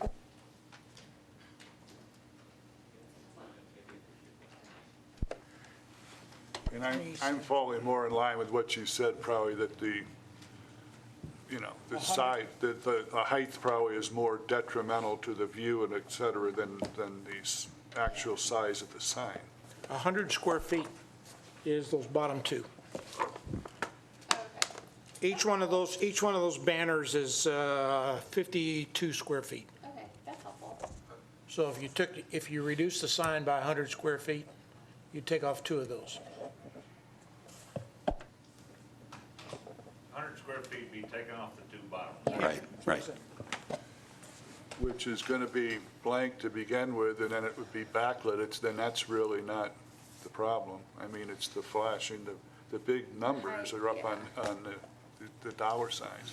Those are just backlit signs, so. I don't have a lot of problem with the sign at 47. So this is a, With what they're proposing there. yeah, this is at least for the record. I don't have an issue. I don't have a huge issue with what's being proposed there, because I think that, I don't want to get too far down a conversation about, or a road about the square footage, because I don't think that's our issue. I think our issue is with the height. Okay. So that was where I was sitting anyways. I can't speak for everybody else, but yeah, I think that I would support what's there now.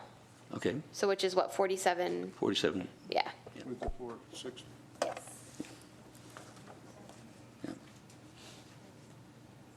I think that the motion, though, I mean, the requirement would be 45 feet, though, right? The photo simulations were 47 feet, right. 7 inches. The code is 45.7 feet, and they're proposing 57.7. Right. And while I have my mic on, I'll just remind you that if you vary from the standards, I will be recommending the additional condition regarding their That we what? the additional condition that the applicant work with the staff to incorporate elements into Right. the sign or in Yes. the vicinity. Okay. Okay.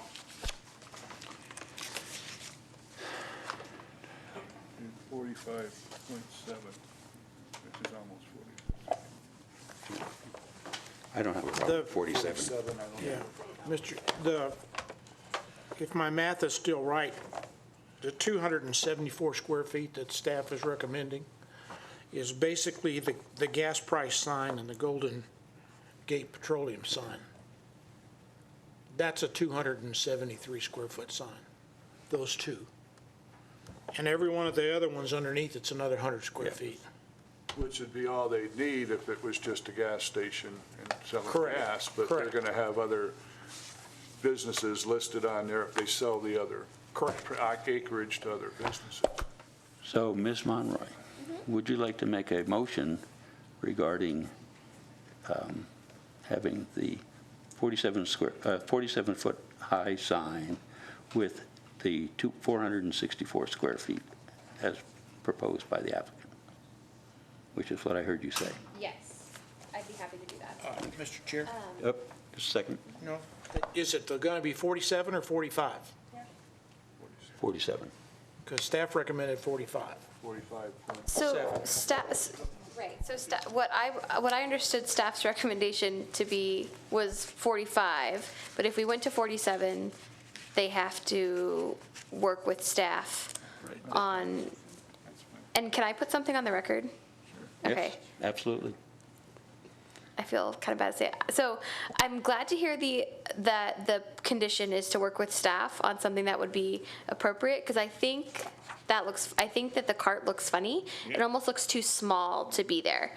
So I'm glad to hear that staff will work with the applicant to make sure it's something that looks more balanced. Okay, cool. Okay, so I will make the motion. Mike? I know, I'm not ready to. Oh, yeah. So 47 feet at 464, how do I build that? So is it, I move to approve With the added stipulation. with the added, okay, all right.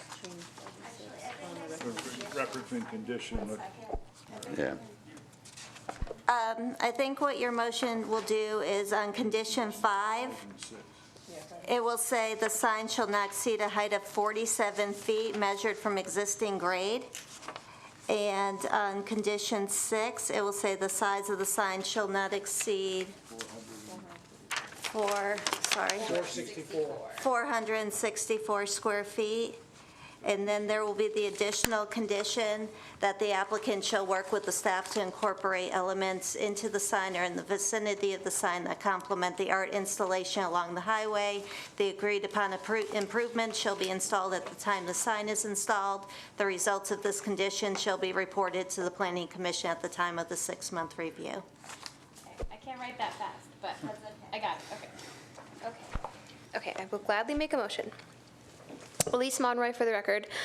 I move to approve SUP 17004, a request from Golden Gate Petroleum of Nevada Waterloo LLC and Carson Land Holding LLC, agent Yesco LLC, property owners Golden Gate Petroleum, wait, did I just read that? Golden Gate Petroleum Nevada LLC, Waterloo LLC, and Carson Land Holding LLC for a special use permit to allow a freeway-oriented sign on property zone general commercial located at 2651 Highway 50 East, North Lampa Lane, and 1580 North Lampa Lane, APNs 008-153-02-03-04-07 and -08, based on the findings and subject to the conditions of approval contained in the staff report, with the changes to a condition 5 to read, the sign shall not exceed 47 feet measured from the existing grade, and condition 6 to read, the size of the sign shall not exceed 464 square feet, and that staff will work with the applicant to do all the things that Hope said like 2 minutes ago. Okay, great. Mr. Attorney, is that adequate? I believe that's fine. Okay. Okay, we have a motion. Is there a second? Second. We have a second from Ms. Green. Is there any further discussion on this item? Well, I just want to say that I'm not happy with going at the maximum amount, but I will call for the vote. All in favor signify by saying aye. Aye. Opposed? No. And two absences. So it's 4-1. Motion carries. And just for people's information, if anyone is in disagreement with this, they have the opportunity to appeal this decision to the Board of Commissioners. And the information about how to do that is on the back of the agenda, which is at the front door. Okay. Pardon me? Okay, 5-minute break. No.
Okay, we'll call this back to order. And at this time, is there anyone here who's here to address item 5 on the agenda, which is the group home amendment?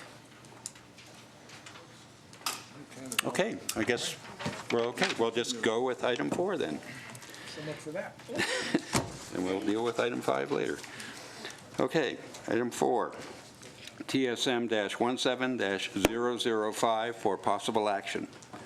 To make a recommendation to the Board of Supervisors regarding a tentative subdivision map application from Blackstone Development Group, Inc., property owner Tom and Martha Keating Family Trust, to create a 189-unit single-family residential subdivision on approximately 44.5 acres within the Lampa Ranch North specific plan area on property approved for single-family 6,000 SF6 zoning located south of East Robinson Street, east of North Salomon Road, and north of East 5th Street, APN 010-041-70. Ms. Sullivan. Thank you, Mr. Chair. Hope Sullivan, Planning Manager. As the chair explained, the subject property is part of the Lampa Ranch specific plan. On the board, I put up the master plan designations with the site outlined. So this is the first phase we've seen in the specific plan. I'm going to speak about the specific plan for a little bit before we get into the tentative map. The specific plan, whoops, I stepped away. Okay, the specific plan is one of 4 areas in the city that's designated, or I should say this area, Lampa Ranch, is one of 4 areas designated in the master plan to have a specific plan. What the specific plan means is that the development proposals in this area are to be reviewed in a comprehensive manner. The policies of the specific plan provide the framework for the development in this area.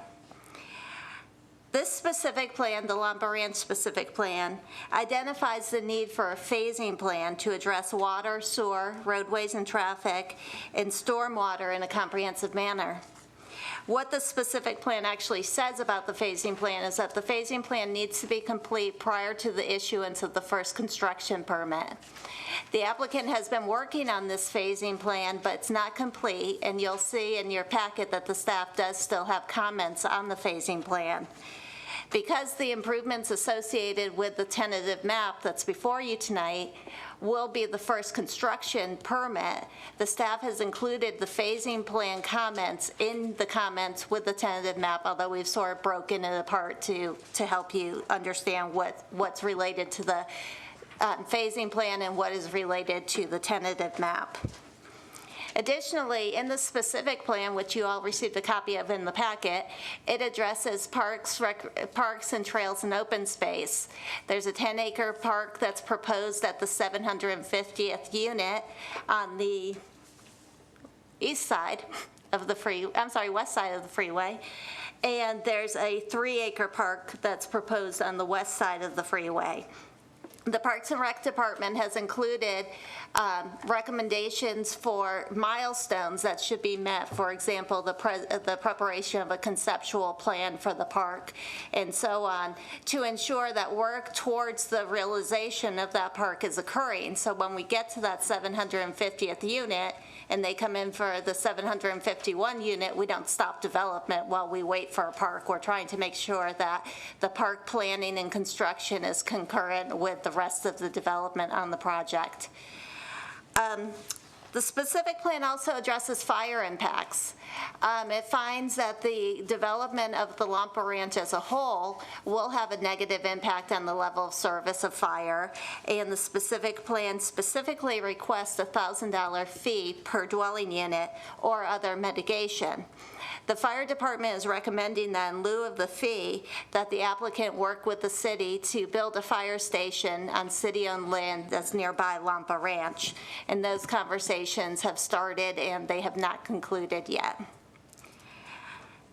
The conditions of approval address a lot of the the conditions of approval related to the phasing, I'm going to say, address a lot of items that are related to the specific plan. What the staff envisions is that with the approval of this tentative map, you will include those conditions of approval for the phasing plan of the specific plan, plus the Parks and Recreation items and the fire department. And then staff will work with the applicant, Blackstone, to complete the phasing plan. Once staff finds the phasing plan to be adequate, the construction permits can be issued to allow construction of the improvements associated with the tentative map. And staff would suggest or would envision that the phasing plan, as well as and I'm just going to read it because it's quite a bit of stuff, we would envision a development agreement approved by the Board of Supervisors, and that development agreement would be approved prior to the issuance of a final map for the subdivision that you're looking at. And the development agreement would memorialize the conditions related to drainage, water, sewer, roadways and traffic, parks, recreation, trails, open space, and fire station improvements, including the timing of those improvements, the design standards, the funding, the operation and operation and maintenance responsibilities. The development agreement must be approved prior to the final map. This will allow, by using the development agreement as our instrument, it will allow for full disclosure to all future property owners of what the requirements are for the phasing plan. It will also ensure that those improvements are occurring in a timely manner when the impact is realized, but also in a coordinated manner. I do want to point out that condition 40 does talk about the phasing plan being approved prior to any construction permit. It also talks about prior to a tentative map acceptance. The reference to tentative map acceptance should be eliminated. We have allowed the applicant to apply for a tentative map in advance of the completion of the phasing plan, and we are running the two concurrent. I'll now speak to the tentative map. The tentative map includes 189 lots. 96 of these lots are proposed to have a minimum lot size of 600 square feet, and 93 are proposed to have a minimum lot size of 7,000 square feet. There are 2 points of access proposed, one on Robinson and one on Salomon. When the commission considers a tentative map, you're considering 12 findings as outlined in the Municipal Code Section 1707. I'm going to speak about 5 of the 12 findings. Finding 4 talks about availability of public services and specifically talks about schools. I have met with staff from the school district and they are present today. During my tenure, we haven't had a subdivision that's unrestricted single-family residential. We had Mills Landing, which is an attached product, Arbor Villas, which was an attached product, Bella Lago, which were apartments, and Vintage, which was proposed as an age-restricted product.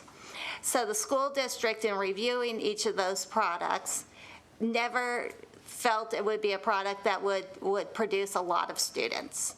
This is a product they believe will attract families and more students. The school district is not, because they haven't commented on the tentative maps in a while, they're not really sure how to comment. So in the staff report, I haven't put any conditions in place. The school district hasn't recommended any conditions. But I did want to point this out for the commission because I suspect as future development comes in, that is single-family detached, not age-restricted, we will see the school district having more of a voice at the meetings because they have expressed concern. Finding 8 talks about the effect on existing streets. I want to speak about Robinson Street. The high school is located on the north side of Robinson, and right now the school buses line up on Robinson Street during drop-off and pickup. When they're lined up on the street, their lights are flashing, which means they're stopping traffic. The school district does have land on its campus that could accommodate the school buses loading and unloading off the street, but they have no money to do that improvement. the staff is concerned that the functionality of the road's going to be greatly compromised. And again, we only have 2 points of access, Robinson and Salomon. So in order to allow Robinson to be fully functional, the staff is recommending in condition 18 that the applicant work with the school district to identify a loading and unloading I'm sorry, let me just read it. Okay, in order to allow for the fully functionality of East Robinson Street, the applicant shall work with the school district to move the loading and unloading school bus function off of East Robinson Street, and the identified solutions shall be included in the improvement plans. Finding 9 talks about the physical characteristics of the land, including the floodplain. The land is in the floodplain. Prior to construction, the applicant must have approval from the city and from FEMA of a conditional letter of map revision. The improvements associated with this conditional letter of map revision must be constructed with the improvement plans associated with the subject tentative map and may not be bonded for. Sorry. Finding 11 talks about the availability and the accessibility of fire protection. I spoke about this just a little bit ago, but essentially the build-out of Lampa Ranch is anticipated to impact the level of service that the fire department currently realizes. Right now, the specific plan does recommend the payment of $1,000 per unit and $1,000 per 10,000 square feet of non-residential space. The fire department has recommended an alternative mitigation, and the specific plan does recognize that there can be an alternative mitigation, that the applicant build a fire station on city-owned land. Those conversations are occurring.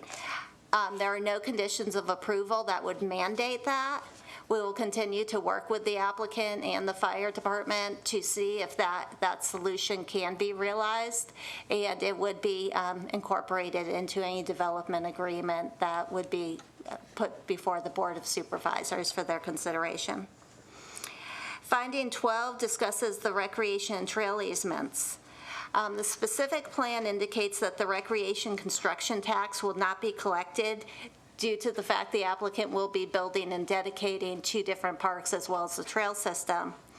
The district attorney's office has advised that that's not lawful, and we do need to collect that tax.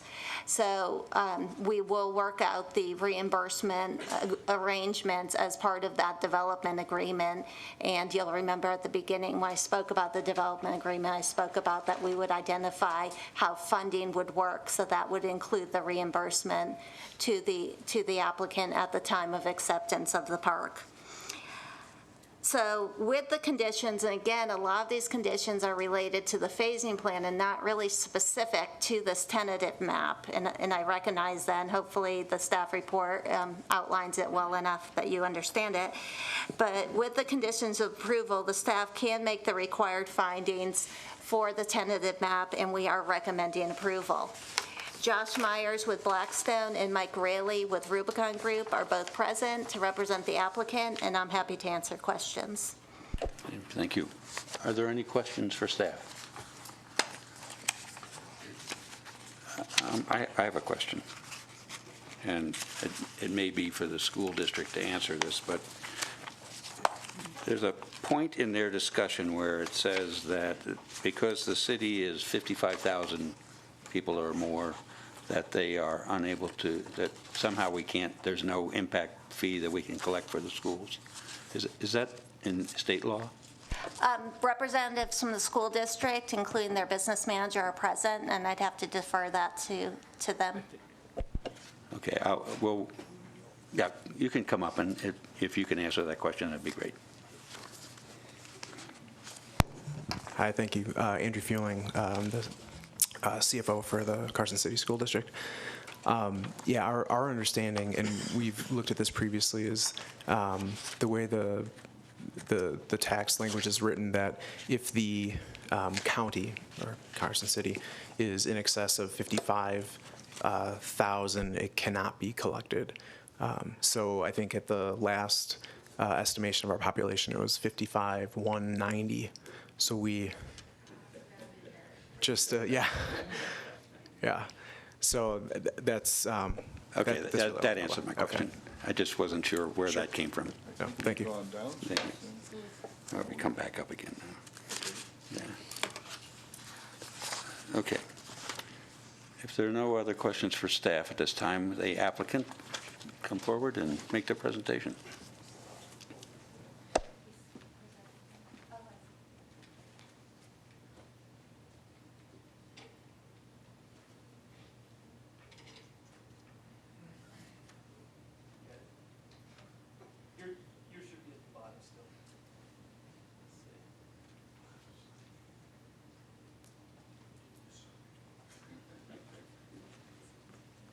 Yeah, I think that, yeah, yours.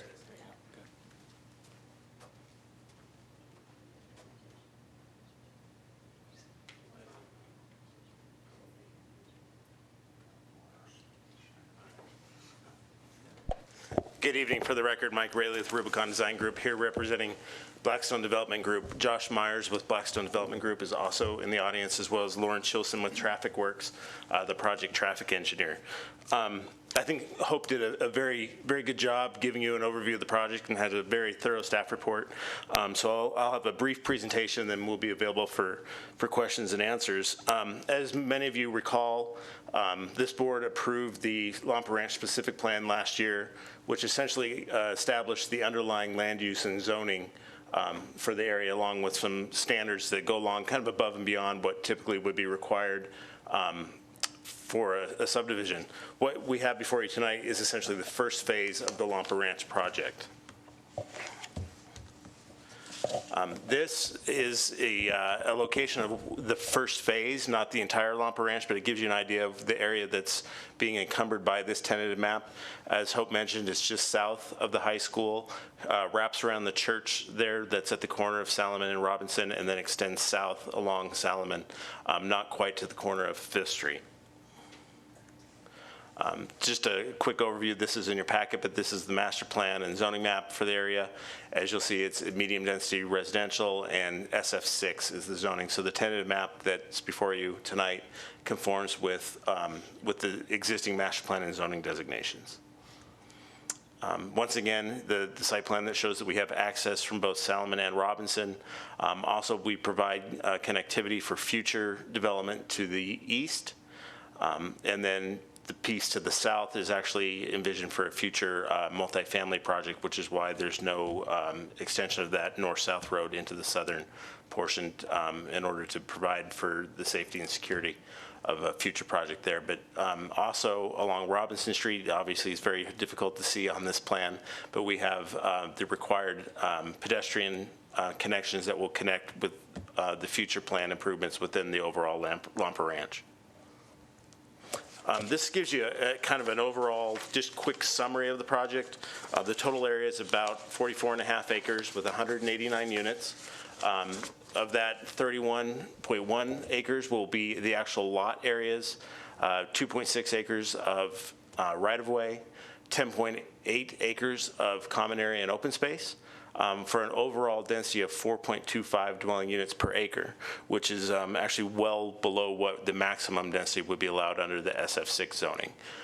As Hope mentioned, the minimum lot size is just over 6,000 square feet, 6,005, with the maximum just under 14,000, and an overall average just under 7,000.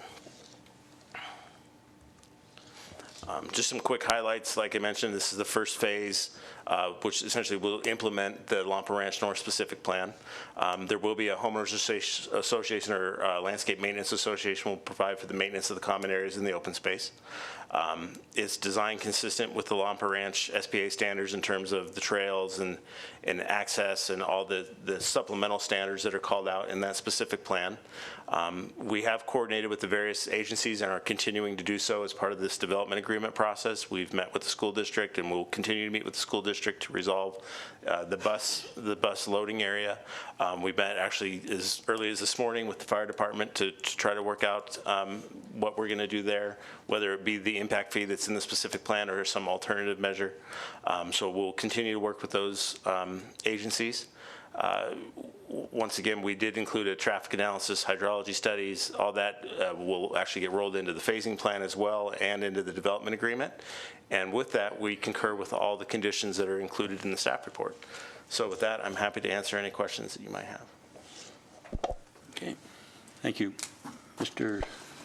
Sadler. What will would the total fee be at $1,000 per house and whatever for the build out? What would that amount to? Well, for phase one, it would be $189,000 in impact fees.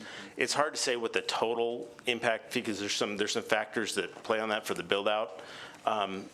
We ran some numbers. In theory, you could have as many as 2,250 units in Lampa Ranch. Some of that is dependent on securing easements from Gold Dust West, for example, to get, so that number could vary, but that at $1,000 per unit, you'd be looking quite a bit of money, but that also doesn't include any commercial space that would be put in as well. So, yeah. Thank you. I have a question. I think it might be for staff. Monica Green for the record. So I know you guys are in talks with the school district and with the fire department. At what point are we going to put numbers and a deadline to this? As opposed to looking at the calendar for a deadline, we've identified activities as a deadline, if you will. Okay. So essentially, the tentative map before you is, the next step would be improvement plans when they start bringing in their infrastructure, building roads and so on. We will not issue the permit for construction until we have agreed on this phasing plan, and that will include the fire department items, the details on the parks in terms of funding and reimbursement, and the water, sewer, roadways and traffic, and one more, stormwater. That's a biggie, stormwater. So rather than saying you have to have this done in 6 months, we're saying you can't have a construction permit until this is done. And then we're saying you cannot, we will not approve the final map until we have a fully executed development agreement. Also, with respect to the school buses, I have recommended a condition of approval that would cause the improvements that would move the buses off the road to be included in the improvement plans, and then it would be executed as those improvement plans were constructed. Okay. Miss. Since we're on the school buses, I drove down there yesterday or today, down Robinson, at dead ends basically into their school barn parking area or school lot. But if you, from the ROTC building all the way back out to the street, it's parking lot pretty much on that side. Is that kind of where they're planning on possibly doing something there? Just to get them off the road up into that lot area they could stage in? We have 3 members of the school district present. I don't know how deep the conversations have gotten. I just have verification from them that they believe that there is area on their site, and so I think they plan to speak on public comment, or you could ask them that question now. Thank you. Mr. Borders. The homeowners association, will it be a master association and each one of these projects be a subsidiary, or are you just going to have one homeowners association and continue to expand it? There would be one master homeowners association or landscape maintenance association to cover the entire project. To do everything. So as the project grows, you'll just add members to that? The specific plan would allow for sub-associations. For example, if somebody came in and wanted to do a gated community with, like patio homes or something like that, they might have their own sub-association to maintain private roadways and that sort of thing. But there will be a master homeowners association or landscape maintenance association that would cover this. And those documents, Hope, are subject to all this approval before also? Yes, and they have to be, because the various park improvements, open space improvements, the drainage improvements will all be the financial obligation of these entities. Okay. Thank you. Okay. Anybody else have a question for staff or for the school district or the applicant? Wow. Okay. Is the applicant, do you have anything further that you want to add? I do. I apologize. I believe Lauren Shilson with Traffic Works needs to make a clarification on one condition, just a quick clarification if we could. Lauren Shilson, Principal Engineer with Traffic Works, and I do have one point of clarification. Sorry, we didn't catch that just a minute ago. On page 7 of the staff report, under traffic, this is item 57, top of page 7. We'd like to add just a couple words here after one of the sentences. It's relating to the level of service on the left turn. The westbound left from William to Solomon.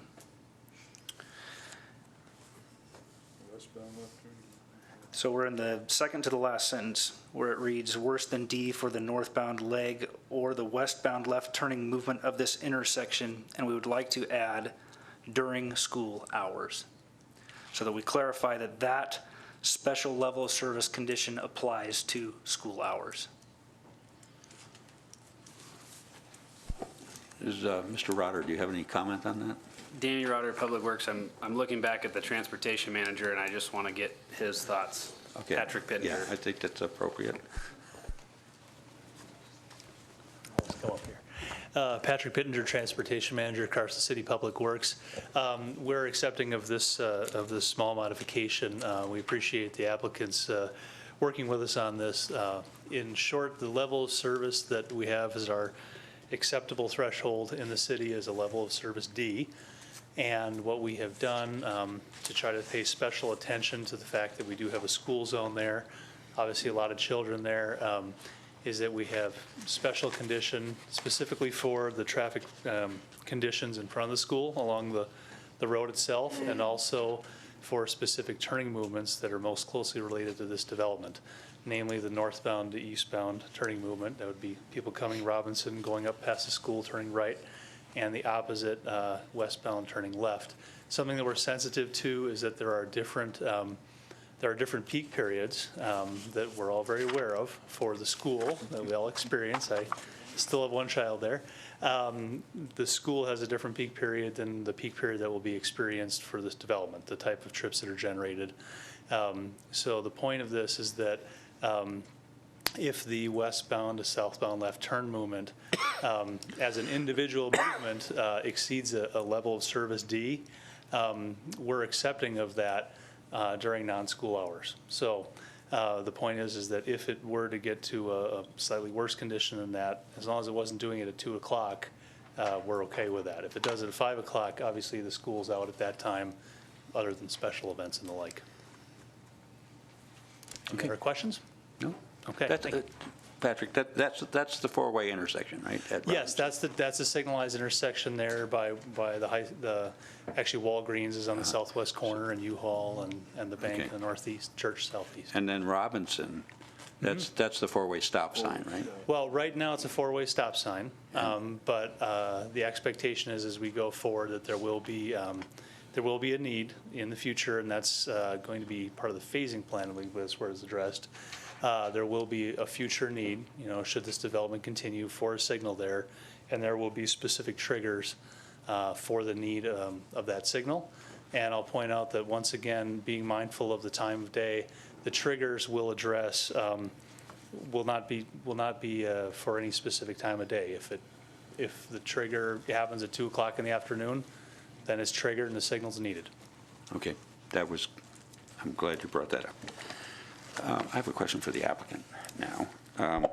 When the specific plan area was approved, there was some discussion about the acquisition of right-of-way through the Gold Dust West property.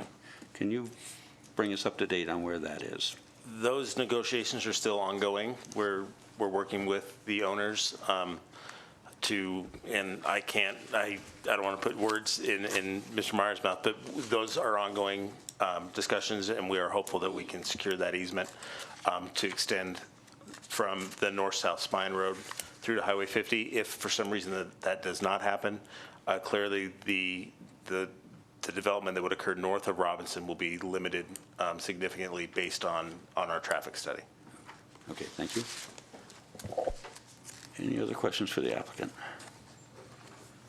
Okay, at this time, I'll open this to public comment. Just come up and state your name, fill in the sign-in form and let us know what your comments are. And it doesn't look like there's enough people here to have any real limit on, but if you... I'll be brief. My name is Robert Schofield. I live on the corner of Pinto Court and Solomon. Been there 20 years. And my main concern about all of this is traffic, and I hear that's been addressed a little bit. But any morning during the school year, 7 o'clock to 7:30, 7:45, anybody coming out, exiting the new subdivision from where Appaloosa is, I think that's where the entrance is going to be, they will not be able to turn right or left coming out of there during that time of day. It's just backed up from the high school. They can't come out. So they'll have to go out to Robinson. If they try to go out Robinson, they're not going to have any luck there either. I don't know what the plans are to deal with that, but what I hear so far here doesn't sound like it would work. The second issue is all the kids, they cross the street all the time there. The speed limit along Solomon from Robinson south to 5th Street is 35 miles an hour. I think that is an extremely high speed limit for residential school, kids walking across, jaywalking. They do it all the time. I've watched it for 20 years. Those issues, I think, need a little more work, and from what I've heard here, doesn't sound like it's adequately addressed. My second issue is one of aesthetics. Along Solomon Street, I don't know what the proposal is from the developers of how it's going to be landscaped, what kind of fencing there's going to be of the backyards that back up to Solomon Street.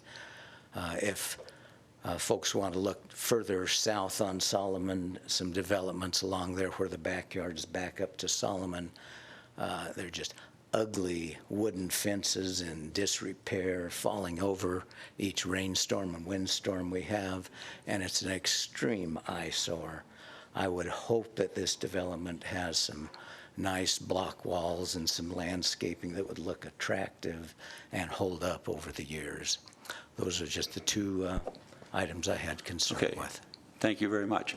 And just so that you and the rest of the people who are going to be commenting, we are not going to be asking you questions or maybe a clarification, but we won't address your issues until the end of the comments, and then we will ask either the developer, the applicant, or the staff to respond to what has been raised during public comment. Thank you. Thank you. Anyone else?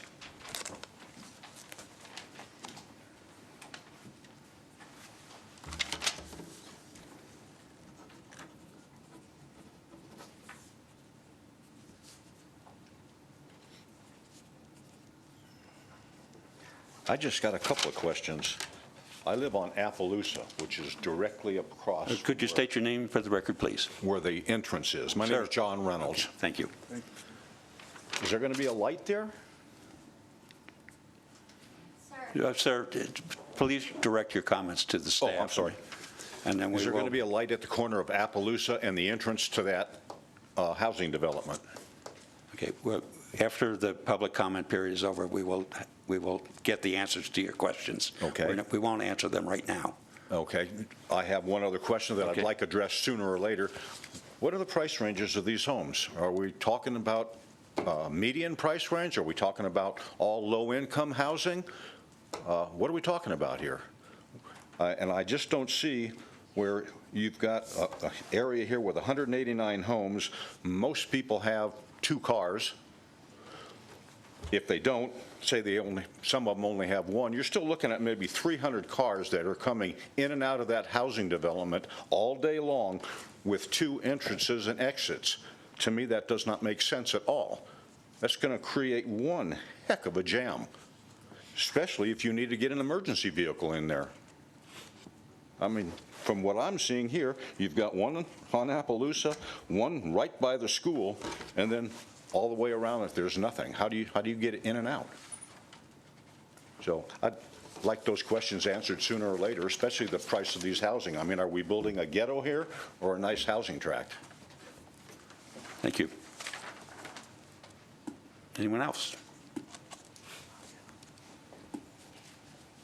Hi.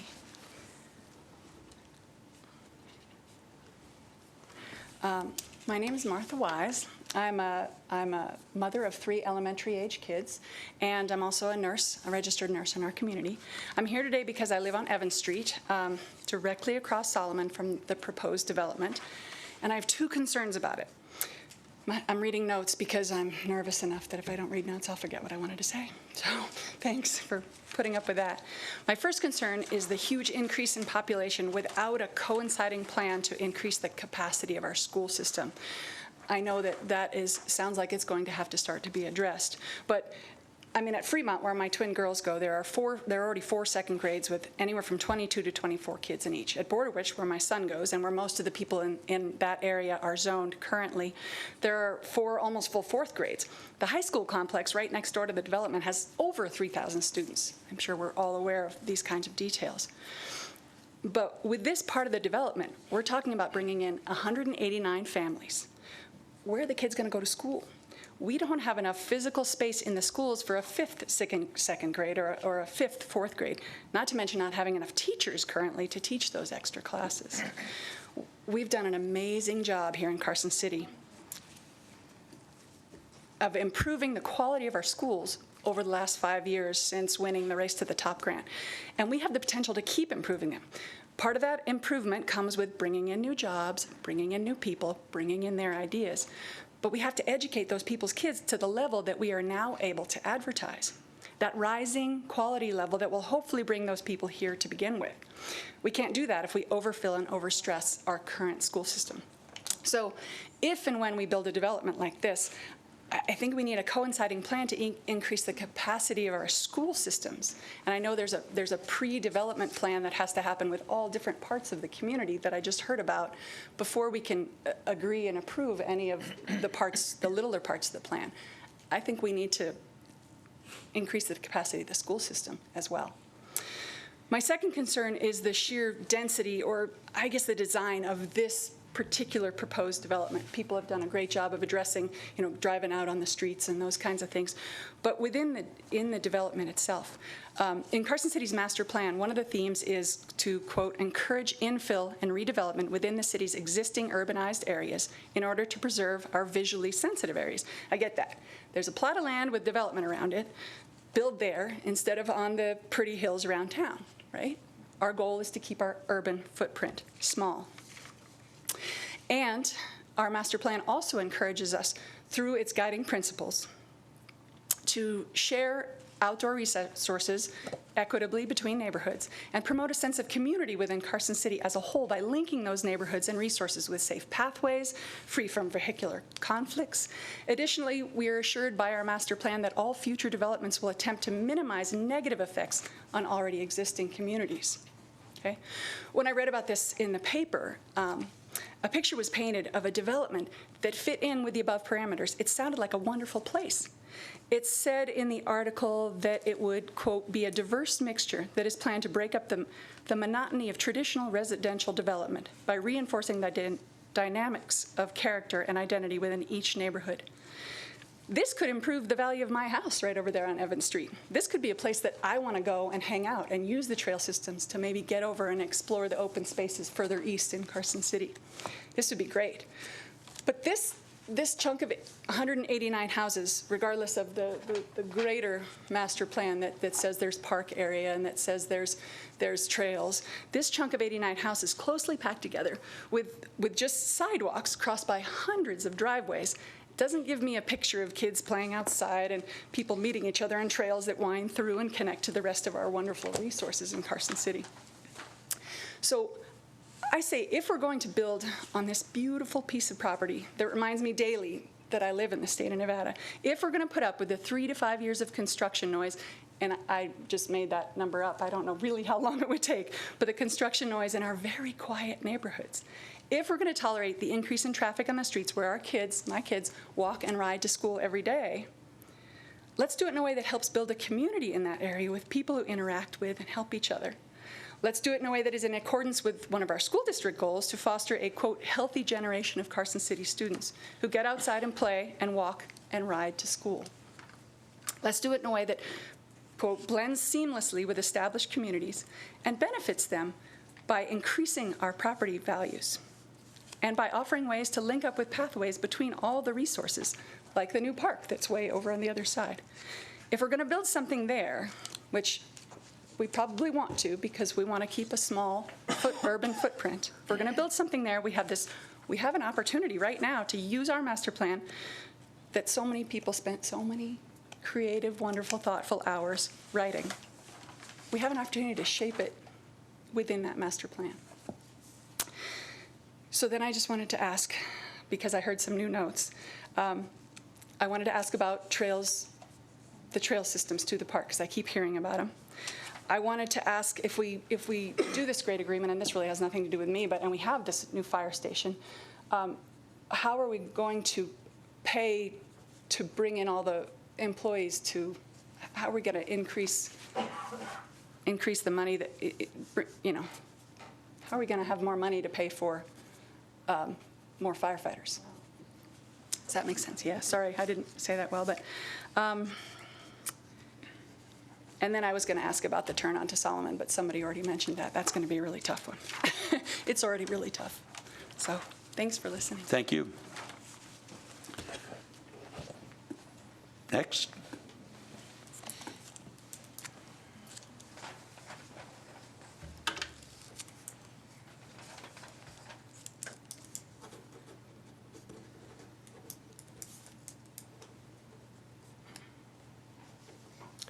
My name is Alex Echo, and I would like to add on to the question that this other gentleman asked about, what's the quality of the neighborhood going to be?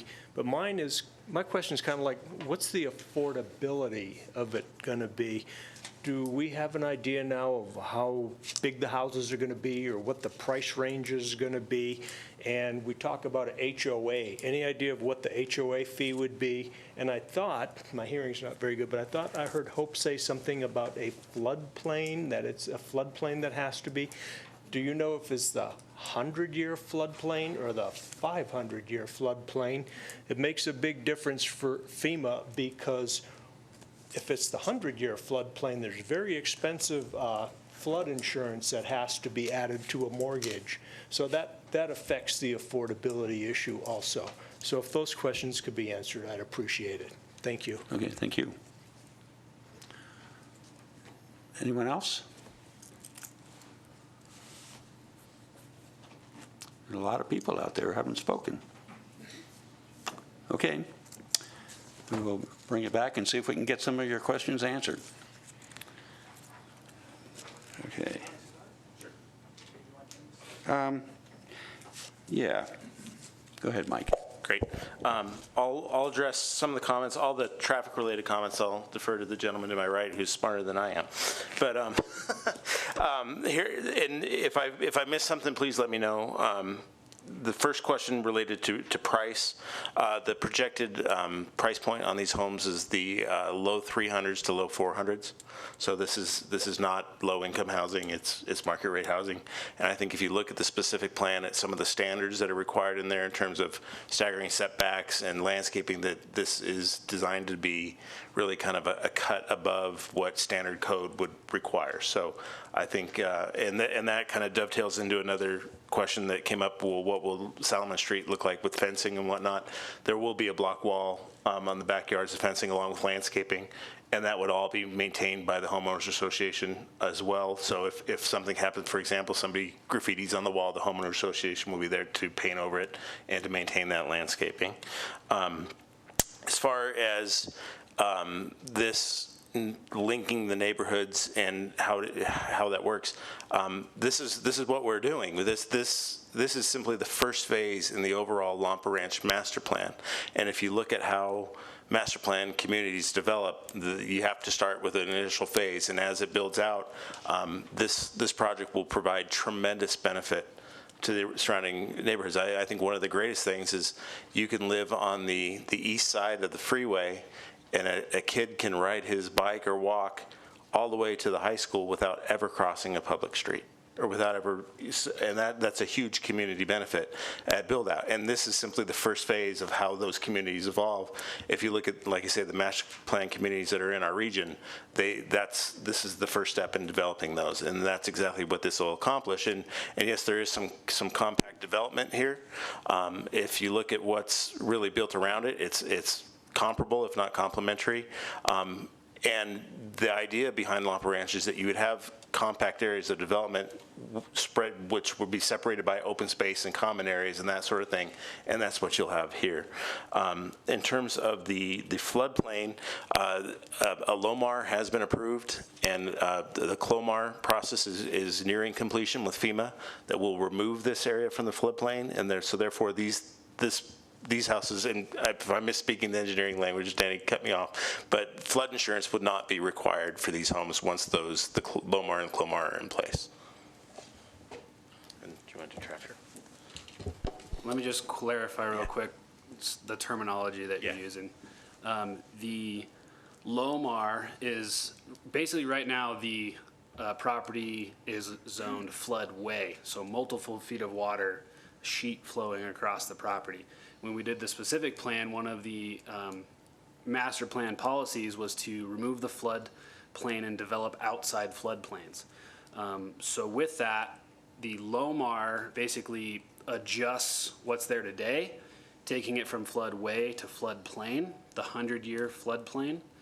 And then you can see a channel along the southern side there that kind of pops around those other parcels, and then there's also, it's kind of hard to see on that one, a channel along Solomon and a channel along Robinson, and those are part of the phasing plan and the specific plan that require those large channels to bring the floodwaters from the west to the east to the big channel along the freeway. So the CLOMAR, what that does is say, if we build those channels per design, the floodplain goes away because the water goes to the channels.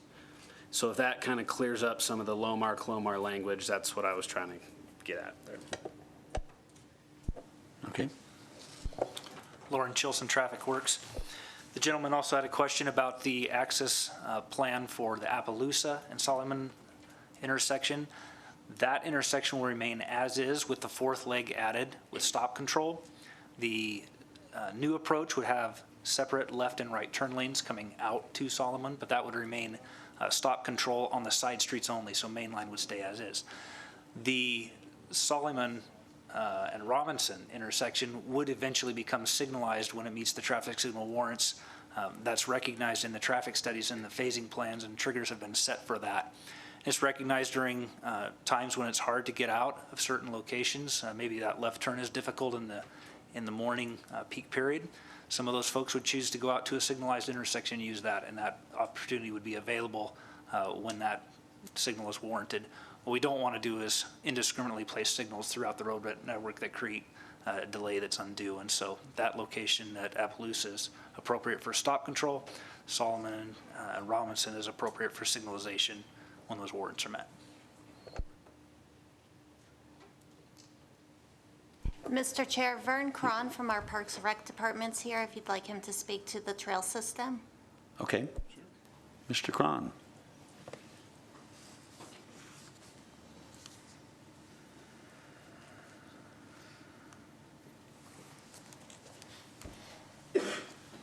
For the record, Vern Cron, Senior Park Planner. And Mr. Raley is very correct. The entire system or the entire development is interconnected between a series of trails. We have trails that come off of along Robinson, for example. We have a trail that's going to come along Robinson on the south side. It's going to connect to the Spine Road Trail. There's going to be a multi-use trail that goes basically from 5th Street all the way up to, and eventually, hopefully, to connect to the trail system along Highway 50. There is also the opportunity of going underneath the freeway. Mike talked about that earlier, so you would be able to get on the east side of the freeway. If somebody wanted to come, they would be able to not cross a public street to get to the high school. So it is an interconnected system. It is planned. It does match our Unified Pathways Master Plan. So we've been really, I think, very fortunate to work with these developers to get an interconnected system that not only connects the east side development to the west side development, but also to the 3-acre park and to the 10-acre park. It also dovetails with a plan that Public Works has right now to build through grants and other funding sources that Public Works got. Patrick Pittenger was able to acquire to build a path along the east side of the freeway going from Highway 50 down to our linear park path. So it's very interconnected right now. So, and that's the whole purpose behind a community like this, a planned community. So not only do you have the sidewalk system that'll get you to these trails, but then you have these trails that can actually take you throughout the development and interconnect with our other trail systems that are already, surrounding the area. Okay, I have a question. So once the trail system is built, and is the homeowners association, the landscape maintenance association, going to be responsible for the management and maintenance of the trails on their property, rather than the city Parks and Rec department having to take care of them? Yes, sir. Okay. Mr. Sadler. And these would be, I imagine, for walking, biking, whatever, nothing motorized, but just for... Yeah, these would be all non-motorized trails, people with strollers, walkers, bikes, those kind of things, yes. The only exception to that would be is if there would be a maintenance vehicle that would have to be on it for maintaining the landscaping or repairing the trail. Yeah. But yeah, nothing public, no public vehicle would be allowed on those trails. Thank you. Okay. Any other questions?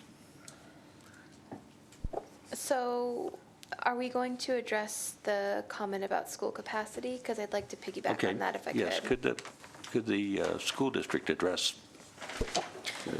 the concerns that have been raised about the school district? And So maybe you have a specific question. I think I have a specific question, and you guys all know this is my favorite thing to gripe about. So I'll keep it productive. So I understand that, so I really appreciated the public comment on this issue because it's something I'm pretty concerned about. So is the reason that there's no school district plan to coincide with the phasing strictly because there's no way to get funding right now? So Andrew Feeling, CFO for Carson City School District. Maybe a little, but there's probably some more information that you should know, and actually answers some of this question too. So the district recently, well, we haven't exactly completed, but we're near completion of what we have this facilities master planning committee that's been meeting regularly since 2 Septembers ago. And so in our recent bonding cycle, we were able to get resources where our plan is actually with Fremont Elementary School to add a 10,000 square foot wing to that, which is about 10 classrooms. We'll be getting rid of all the portables at Mark Twain and putting that same wing on Mark Twain, and doing various improvements around the district to add capacity. So that is something that we are very aware of. We are literally basically at 98% capacity in every school. So it's a great concern.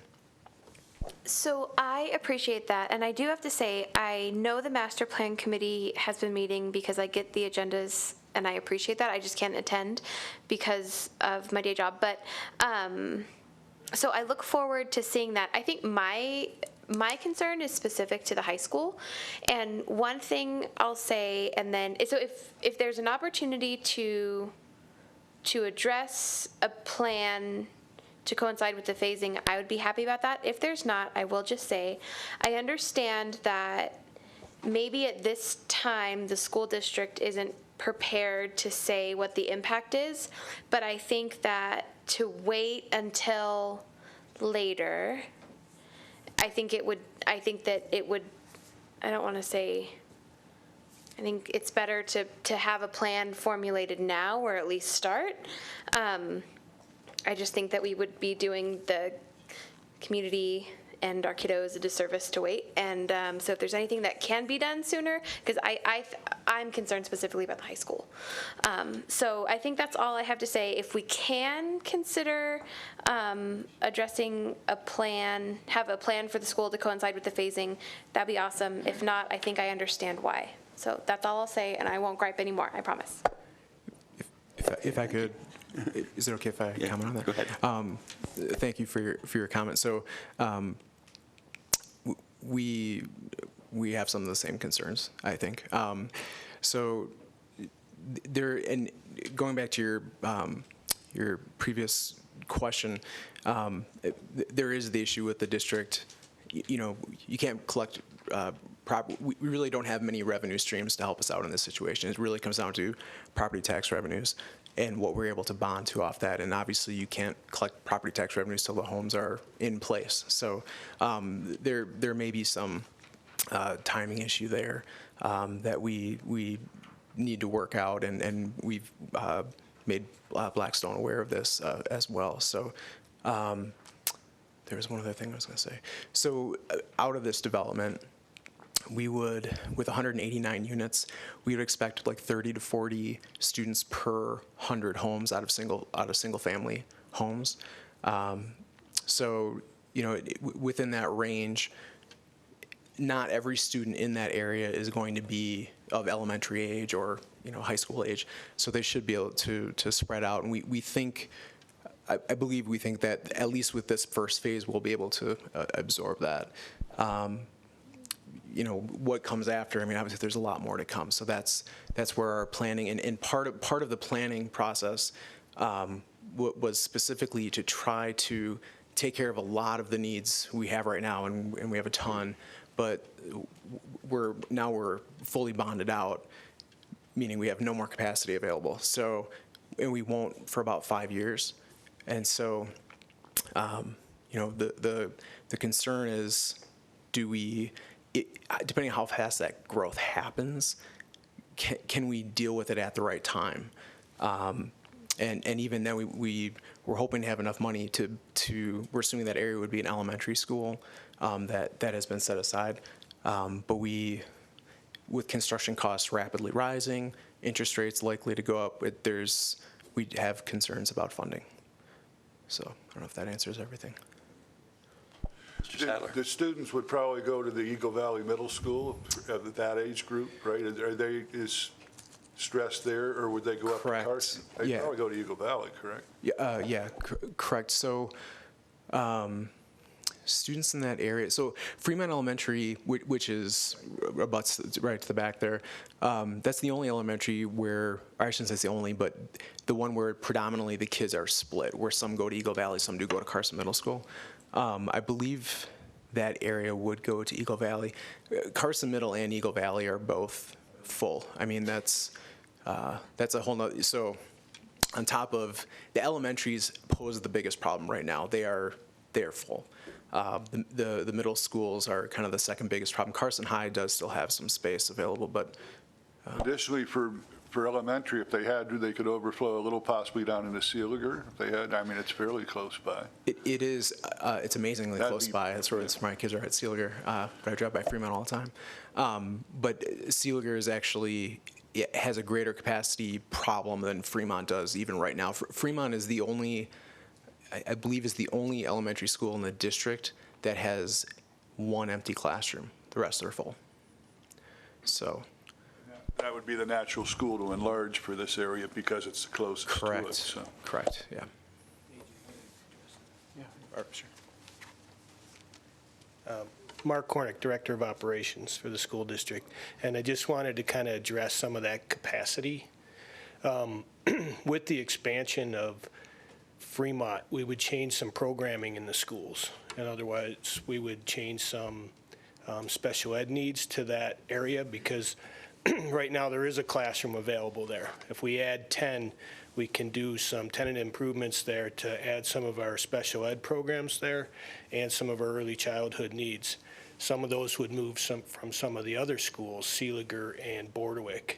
And at that time, we could do some tenant improvements, which is what we have planned in those schools to increase classroom size for kindergartens. Some of the kindergartens are very small, and they're not kindergarten size. So we're going to, in order to weather the storm here for a few years, here's what we think we can do by shifting some of that around. Mark Twain, we would move 6,000 square feet of portables into the building, but we'd also have an additional 4,000 square feet if we build 10,000 onto the building. So we could do some tenant improvements in there to put kids in the right size classrooms. So we are also, I hear everybody mentioning the high school, Carson High School, because we do have another high school in town here. And we are going to be adding on to that school, which will take some of that capacity, you know, maybe 100 kids out of Carson High School and move them over to Pioneer High School. So we are looking at those options. We're in basically the negotiation, collaboration phase with Blackstone, and we have talked about their property that they're setting aside for us behind Carson High School for an elementary school. We are in our bond looking at, we have a space in Carson Middle School, which is an old metal shop. We're looking at turning that into a STEM lab, which will increase space there. And then, you know, there may be a little bit of shuffling of students. We don't like to say those words, but until we can get to the point where we can afford to bond again and build the school. But as I said, we have been working with Blackstone. They've met with us. We actually met this morning on site because we do have drainage issues. You mentioned a couple trenches in town. There is also a trench that goes right through our campus and right by the baseball stadium. We met out there today to look at that, and Blackstone has some ideas where they may be able to help us with that too. So again, 5 of our 6 elementary schools will be touched through this bond project and increased space. So that's our plan at this point. Okay, thank you very much. Can I say something really quick? Yes, So go ahead. I just wanted to say thank you for being here, and I think that this was beneficial and helpful information for me. I feel like I have a much more clear picture of where you guys are moving, or what direction you're moving in. So I'm really looking forward to seeing the master plan committee's documents or the report that they're putting out. So I just wanted to say thank you for being here and providing this information. It's really helpful. I have a much more clear picture, so thank you. Absolutely. Also, I know when my kids were in school back around 2000, they were talking about needing a second high school. Is there ever any plan to build a second, or just to expand Pioneer and make it big? Or at what point would you have to basically look at a second? Well, we've been, yeah, you can add in, but we've been working with Lee, and they've been on our facilities master plan there, and we know that the city's growing. There's only a certain capacity the city's going to grow to, and we haven't seen it grow as fast as we thought it was. So I can't speak to that exactly. You know, we'll work with our partners. So we're basically okay, because we know it's slowed down and we're going to build out to like 70,000, but that's many years out now. Right. So. Back a number of months ago, Mr. Plummer and I gave a presentation to the Joint Supervisor School Board meeting. And if you look at kind of the historical relationship between the total city population and the number of students here, and if you get out to that build-out maximum of like 75,000, 80,000 people in Carson City, we would have approximately 4,000 high school-age students in Carson City. So Carson High School right now has about 2,200 students in there. It's had as many, I believe, as like 28, 29 at some point. Yeah, so I guess it's going to come down to a decision at some point in the future. I don't know when, but do you want a Las Vegas-sized 4,000 student high school that we want to add on to, or do you want to have 2 separate schools? Pioneer, that space, there's no way we could ever make that work. We would also just as a point at the middle school level, we would have to essentially. Maybe the easy way to think of it is we would have to double the size of Eagle Valley at that point to absorb all those kids, and we'd need 2 more elementary schools, we believe. It's a crystal ball. Thank you. Mr. Plemmel. Thank you. Lee Plemmel, Community Development Director. I want to take this opportunity to dovetail into reminding everybody about growth management, because that's my program I've been bringing forward to the Planning Commission over the year, but the public doesn't necessarily know that we have this growth management program that limits the number of residential units we can issue each year. And annually, we bring this to the Planning Commission and Board of Supervisors to set that number and basically ask all of these entities, can we handle the next 300 to the next 600 units each year? So we have a mechanism in place as we go forward to say, now that's not, you can argue what that number is and that we're at capacity and all that we need a fire station now, not 5 years from now, and all of those things. But there is a mechanism in place that when we get to that, if and when we get to that point, we have the ability to back off significantly from development pace to be able to catch up with the infrastructure, which actually happened back in the late 1970s. What we don't do, I can't speak for the school district planning, but I'll use water for example. We don't build a water system for 75,000 people when we're at 55,000. We use this growth management. You kind of ramp up as you go, and I think this is going to be the same thing with firefighters to staff a station. That's not going to be tomorrow. That's going to be, we'll see if it's 2 to 5 years from now or whenever that occurs. It's an issue, definitely. I'm not saying it's not a problem, because it's definitely financing these improvements is definitely an issue right now. I forget what I was going to say something else about. I think. Well, I'll conclude. I lost my train of thought there a little bit, but that happens. Yeah, okay. Thank you. Okay. I have a question for traffic folks, and either Mr. Chilton or Danny can answer this. What's the current level of service at Robinson and Solomon? It's level of service B. B? B, Bravo. Okay, and that's at peak hour? Yes, sir. Okay. And what's the anticipated level of service going to be at Appaloosa? Let me check on that one.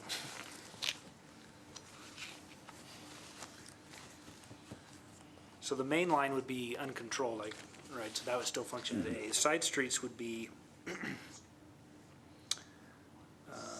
level of service C on the side streets. Okay. So Peak hours. Both sides. The north or the west and the east That's correct. entries. Okay. Thank you for that. I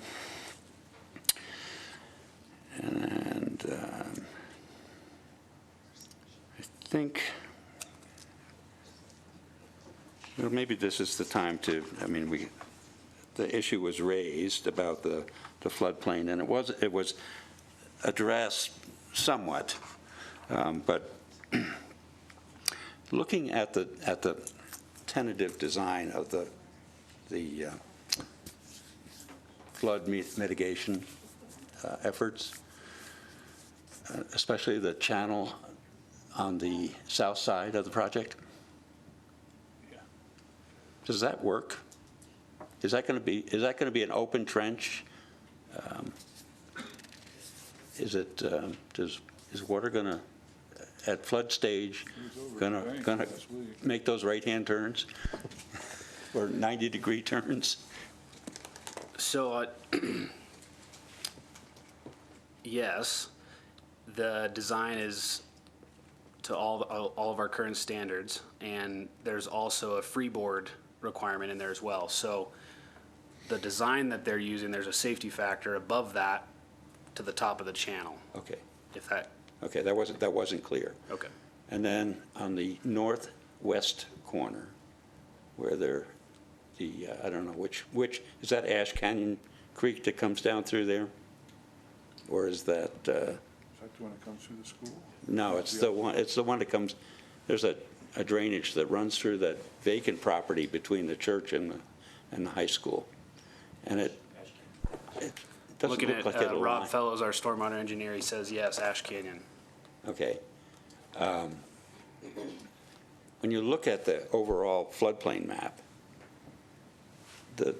it seems like it would be better to work with that property owner to straighten out the channel through that vacant lot to connect with the the channel that's running along Robinson.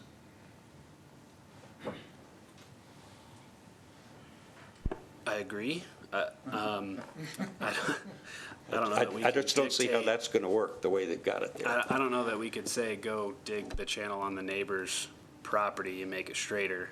Well, it's a suggestion that they talk to the neighbor. Okay. I'm good with that suggestion.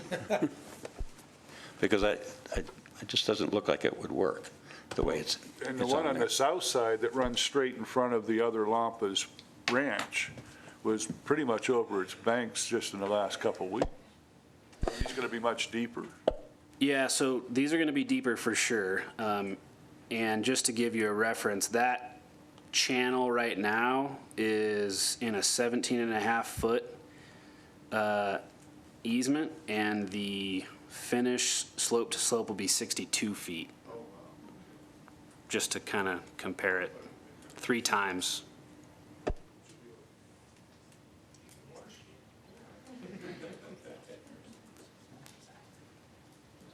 I will mention for the chair, there, if I recall, there's a requirement on those turns for sedimentation. That's the primary concern when you have a turn like that is dropping the sedimentation, so allowing for that. Yeah. Okay, thank you. Okay, what other questions?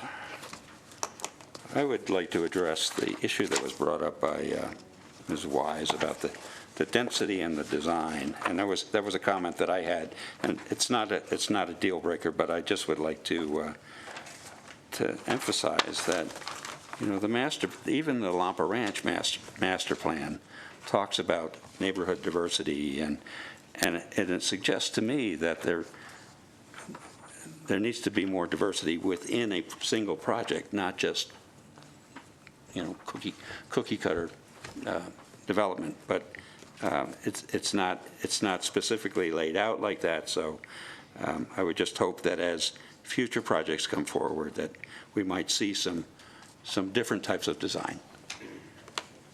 If I can just add to that, and I think the Lampa Ranch, if you look at the land uses are in there, it certainly encourages that diversity in design. I think this makes sense, though, if you look at making the transition from the existing built environment on the west side of Selma and transitioning into that. I think we were very mindful to make sure that we did have those proper land use relationships. So you didn't just go from an existing established neighborhood into something completely different. There needs to be a transition into that diversity. Okay, thank you.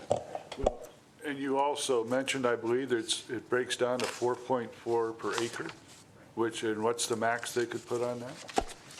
The max, I believe, is 7.88, yeah. Pretty low. Okay.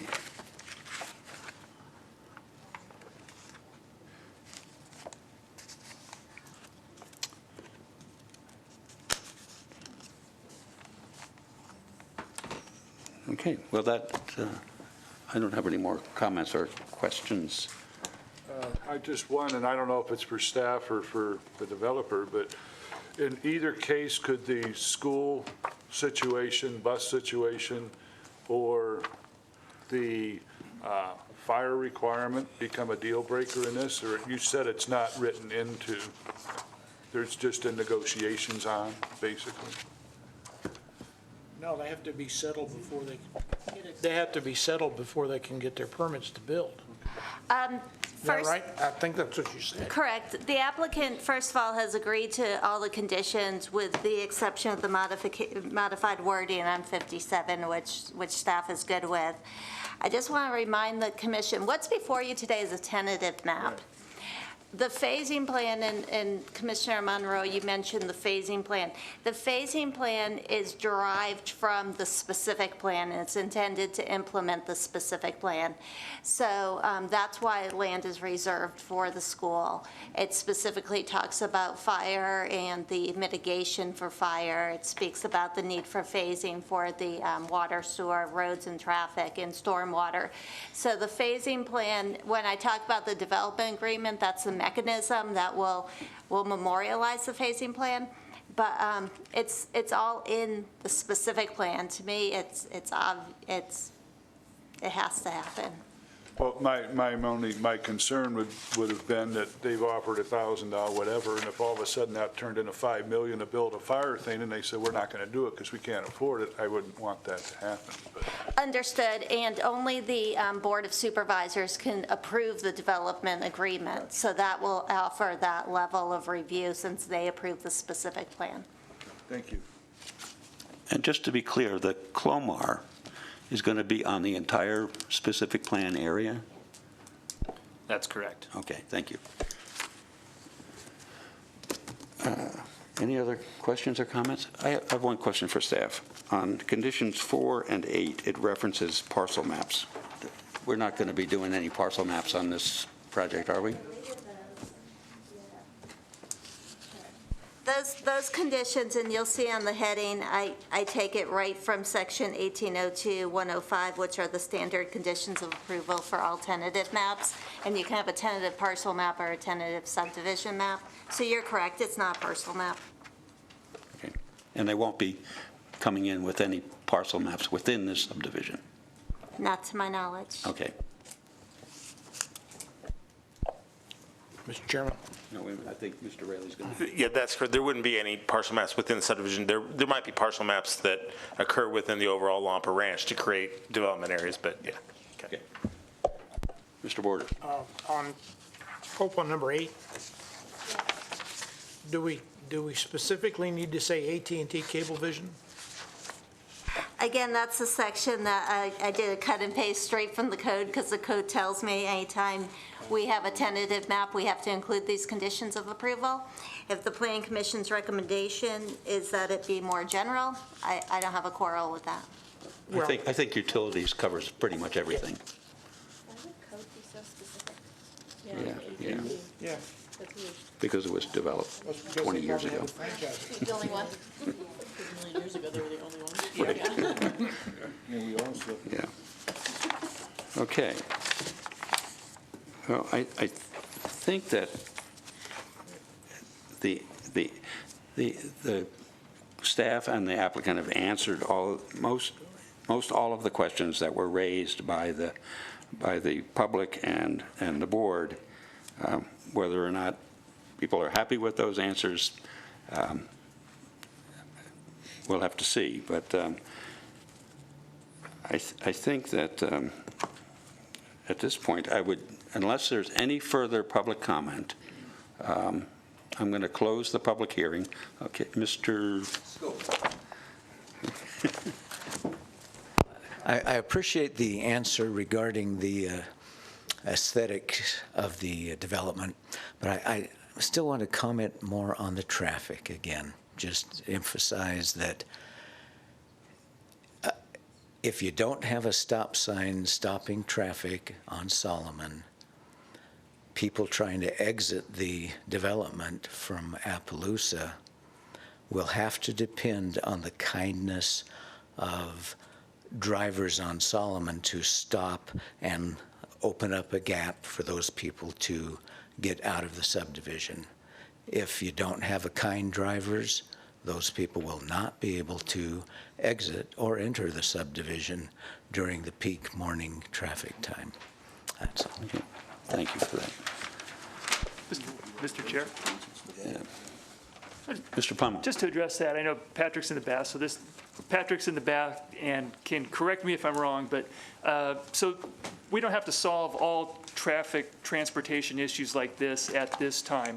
So with any development, and this has occurred with other developments, if there are actual problems that occur and things change and don't turn out exactly like the traffic study shows, there can be modifications made, including stop signs, adding stop signs, removing stop signs, other traffic mitigation devices based on what actually occurs out in the field. Right. So things like that would be a possibility depending on. Right, and this design is proposed, or what we're proposed is given an anticipated level of service that is below the warranted level for a traffic control device. So if that changes, and I agree with you, I think it probably will, then the traffic folks will take a look at that. Okay. Mr. Chair, since you're about Yes. to close the public hearing, I'll just remind the commission that I've recommended change the condition 40 to remove the reference to tentative map acceptance. And the staff has agreed to the applicant's request to modify condition 57 to add the words "during school hours" to the sentence that begins "the north-south spine road." Thank you. Okay, thank you. Okay, at this time, I'm going to close the public hearing portion of this item and bring it back for discussion and consideration. Does anybody have any further discussion? I have one comment that I would like to make, because I've been going to these meetings for 2 years with the school and their facilities plan. And the difficulty that they're faced with is trying to predict what school populations are going to be, and to take their very limited amount of money and put them in the places where they're going to do the most good. I will tell you that everybody at the school is acutely aware of the fact that they need to do some of these things. The reality is there may or may not be the money there, and they think they've got it covered for the next 5 years, including this development. So, you know, I don't want the public or us to believe that they're out there in the ozone not thinking about it, because they certainly are. And I'm amazed at some of the things they've been able to do with the money they've had. So I think we're in good stead. Okay, thank you for that. Now, I'll ask the applicant, are you okay with all of the conditions? Yes, we are with the... With the modifications? Yes, correct. Thank you. Okay, I guess if there's no discussion, I would entertain a motion. I'll make the motion. Okay. I move to recommend to the Board of Supervisors approval of TSM-17-005, a tentative subdivision map known as Blackstone Ranch Phase 1, consisting of 189 single-family residential lots on property approved for single-family 6,000 square feet, SF6, located south of East Robinson, east of South Solomon, and north of East 5th Street, EPN 010-041-70, based on the findings and subject to conditions of approval in the staff report, including the change to condition 40 and 57. I'll second. We have a motion and a second. Is there any further discussion on this item? Hearing none, I'll ask for the vote. All those in favor signify by saying aye. Aye. Aye. Opposed? 5 to nothing. 5 with 2 absent. Okay. And I'd like to thank the public for their input, and I hope that we were able to answer your questions.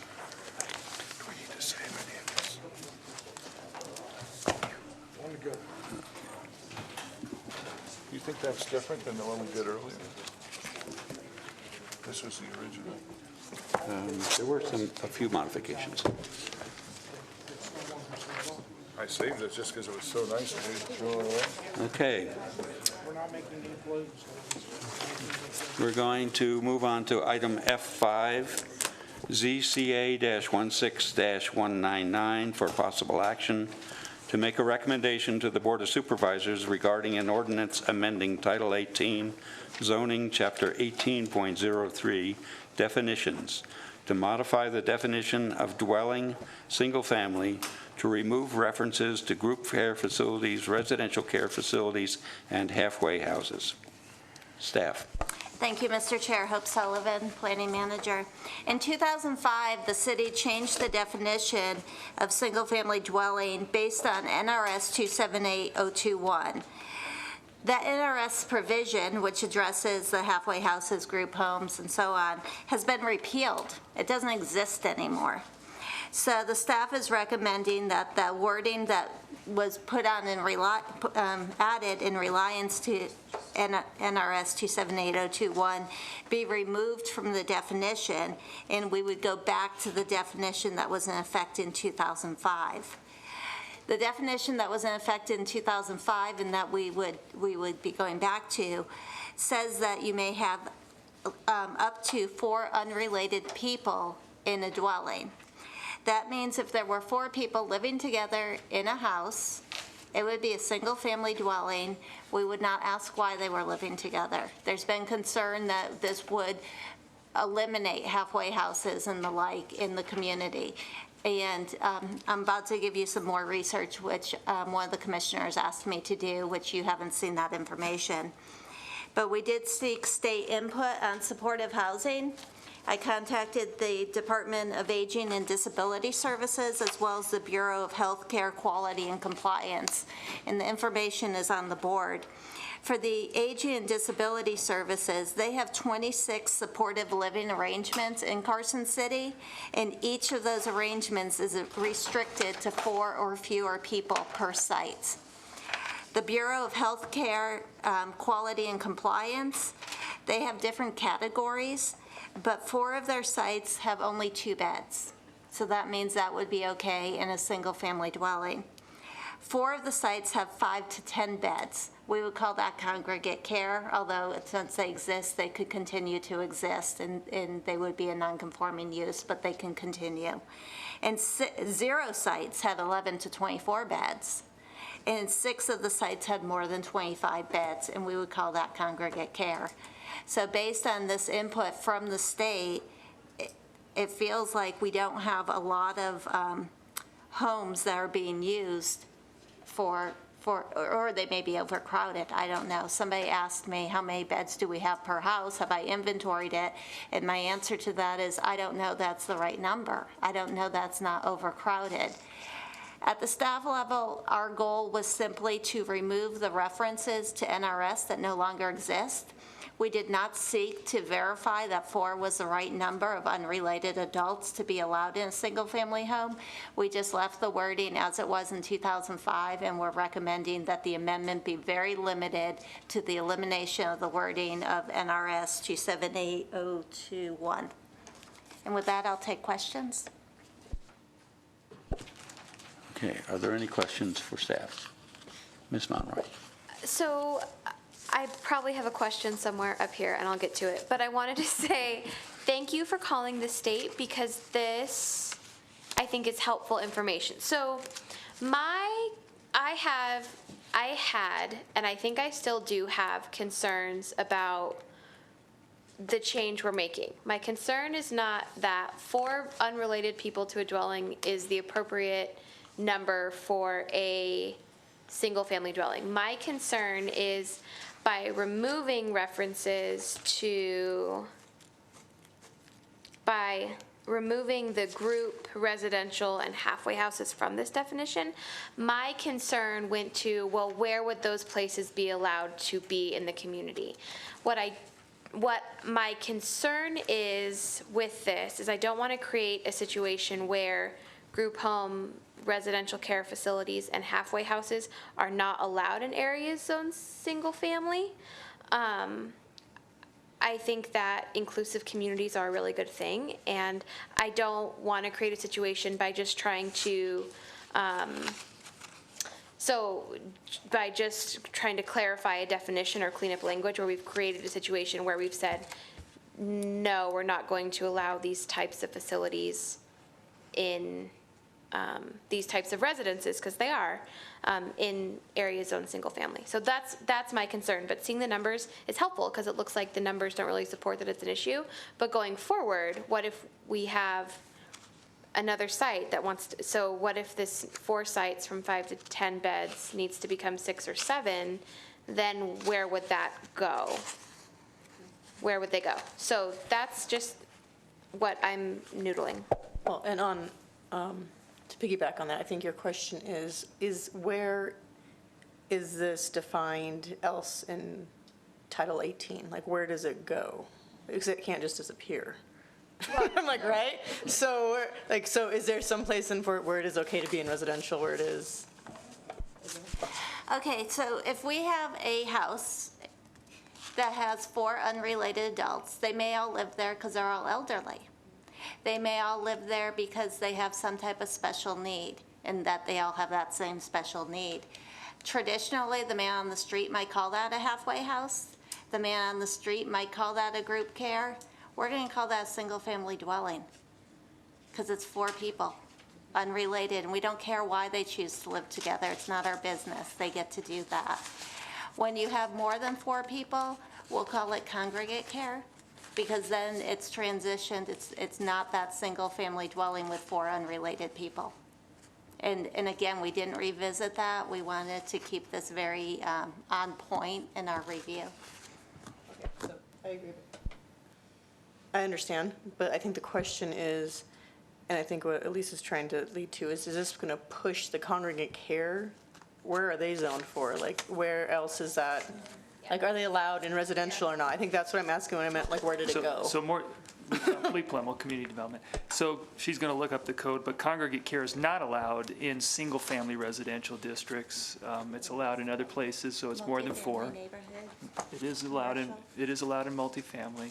So I think if there ends up being a real struggle with this 4 definition, so again, I think we're not disallowing a halfway house or congregate care in residential. And I want to make that clear for the record because we're not treating them any different than single family. Right. As long as there's 4 or less, they're just like any other single family residence and they can do it in a residential area. We could do this and then come back and have the discussion if 4 is the appropriate number. It's 4 in a lot of communities, it's 5 in some, it's 6 in some. Some have special use permits for others. As it's written right now, I think the question is, do we want to just allow 10 people to live in a house unrelated in neighborhoods? And I think, I don't think we do, and I think we want to amend that for now. Where that threshold is can be a point of debate, but and so if you want us to discuss that later, we can come back and have that discussion. Go ahead. Okay, so I don't think I support the 2005 definition of single-family dwelling, and I think why I'm struggling with processing this is my concern isn't the number of people in the residence, it's the use of the residence. And I want to make sure that people who need to be in supported living arrangements or in a congregate care that's not an institution are able to do that in a way, and we're able to have those types of communities or those types of facilities in a way that is inclusive. And what I don't want to see is we say, nope, only congregate care facilities are allowed in area zone multifamily. I just think that I don't think that I would support that. I would like to at a later date, if it's appropriate, if it's a matter of the threshold, and we need to revisit that, then okay. But I think what I would like to see, if we could, and you mentioned it, was establishing conditions for, so not even conditions, but under what conditions, special use, permit, or otherwise, would a congregate care facility be allowed in a single-family residence? Maybe 5 to 10 is appropriate, if we need to talk about the beds. So we probably I don't know if we need to belabor it. I'm supportive of the 2005 definition, but I think I would like to have more conversations about congregate care in the community. And I had brought up in our discussion the other day, the fact this covers the public, whatever, but there are private as well, people that have assisted living set up where they're running houses for people that maybe need therapy or whatever for a while, and they can come in there. But you said those would all be grandfathered in wherever they are, correct? Right. I think what this is showing you is licensed facilities that are licensed to the state, so they're still privately operated. Okay, These aren't okay. state-run facilities. And this was to give us sort of a snapshot of maybe what we had in the community, because right now, given our definition, we call them all single-family dwellings. Well, and those would have to be licensed as well. I know they are, the ones that I'm familiar with, so they would fall into this group then. Of the 5 to 10 beds and the 625 beds, are any of those in residential areas now? The 6 sites, no. The 4, yes. Okay.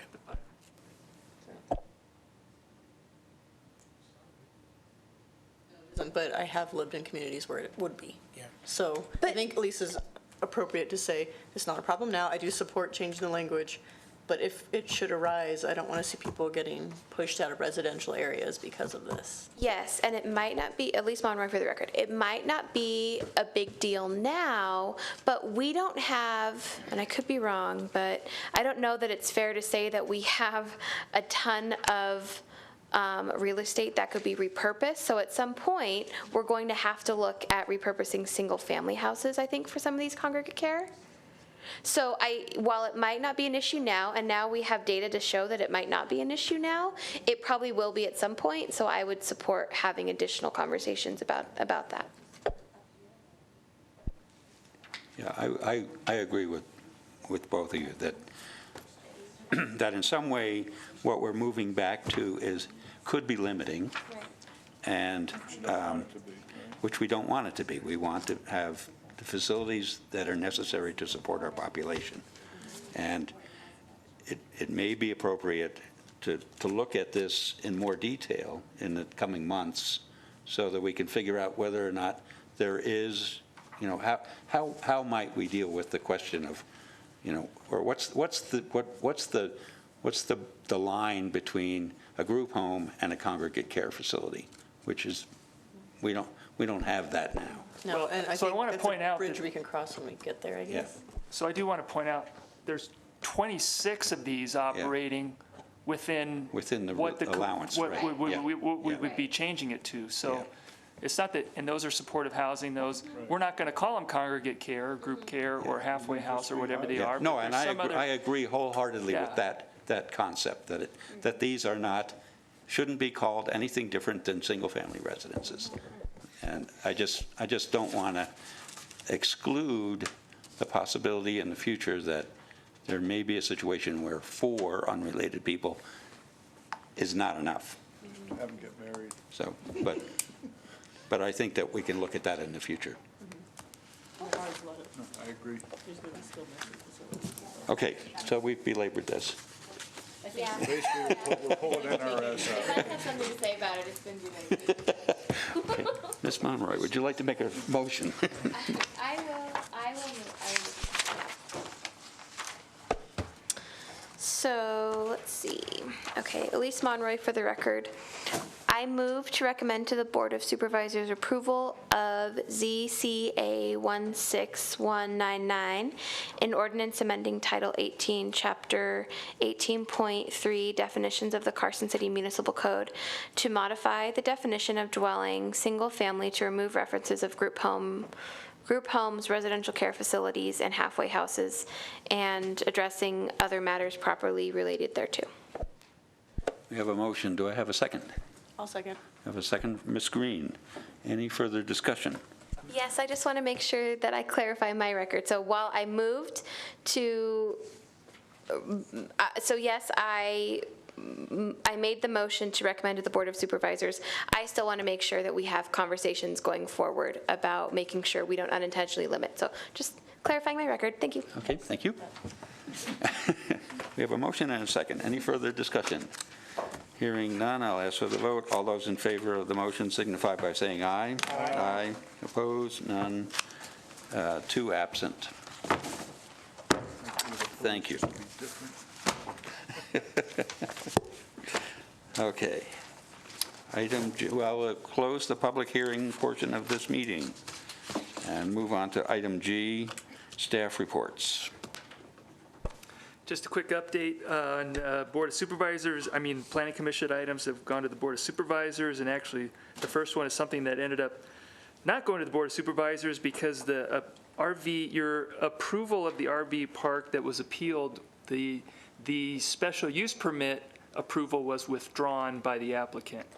So, which means they go back to the permitted use and are limited to 30 days. We haven't seen any development plans yet, but assume they will go forward with the 30-day time limit. For your March 29th upcoming Planning Commission meeting on March 29th, we have a special use permit coming in for a hotel on property split. It's on the corner of Curry and Clearview. and it's a split zone property, commercial and multifamily, so that's and I think they're asking for a little bit of a height increase, so that's the purpose of the special use permit. And then we have a couple of special use permits for one medical marijuana facility that's going to be cultivation and production, and it's on a site, it's actually on one of the Arrowhead sites that was previously approved. They let it expire, so they need to get the new approval, and that's all we have on the next planning commission agenda. And maybe some that's what we have scheduled for now. We might bring something, maybe we'll bring back some further discussion on reasonable accommodations for housing. That's all I have. Thank you. Okay. I have a question for you. I was in discussion with Patrick Pittenger and Darrell Schultz about the development standard that requires, right now, I think it's a 36-foot paved section for residential streets. And they were sort of in agreement that we should look at reducing those because every square foot costs an incredible amount of money to maintain over the long term, and that if we can, the more we can do to reduce those long-term costs, the better. So, maybe as staff, you could get together with your counterparts in Public Works and discuss that issue. And I also know that the fire department may have some things to say about it, but they can always buy smaller trucks too. Who wants a small fire truck? But I just put that out there for possible future discussion. Any other commissioners? I noted in the paper something about, is the state with the recreational marijuana, are they going to get ahead of are we going to fall behind the 8 ball or whatever with, no? We're ahead of the game with our moratorium in place, so we're not, we're in good shape. Yeah, we're in good shape in terms of not letting things slip through.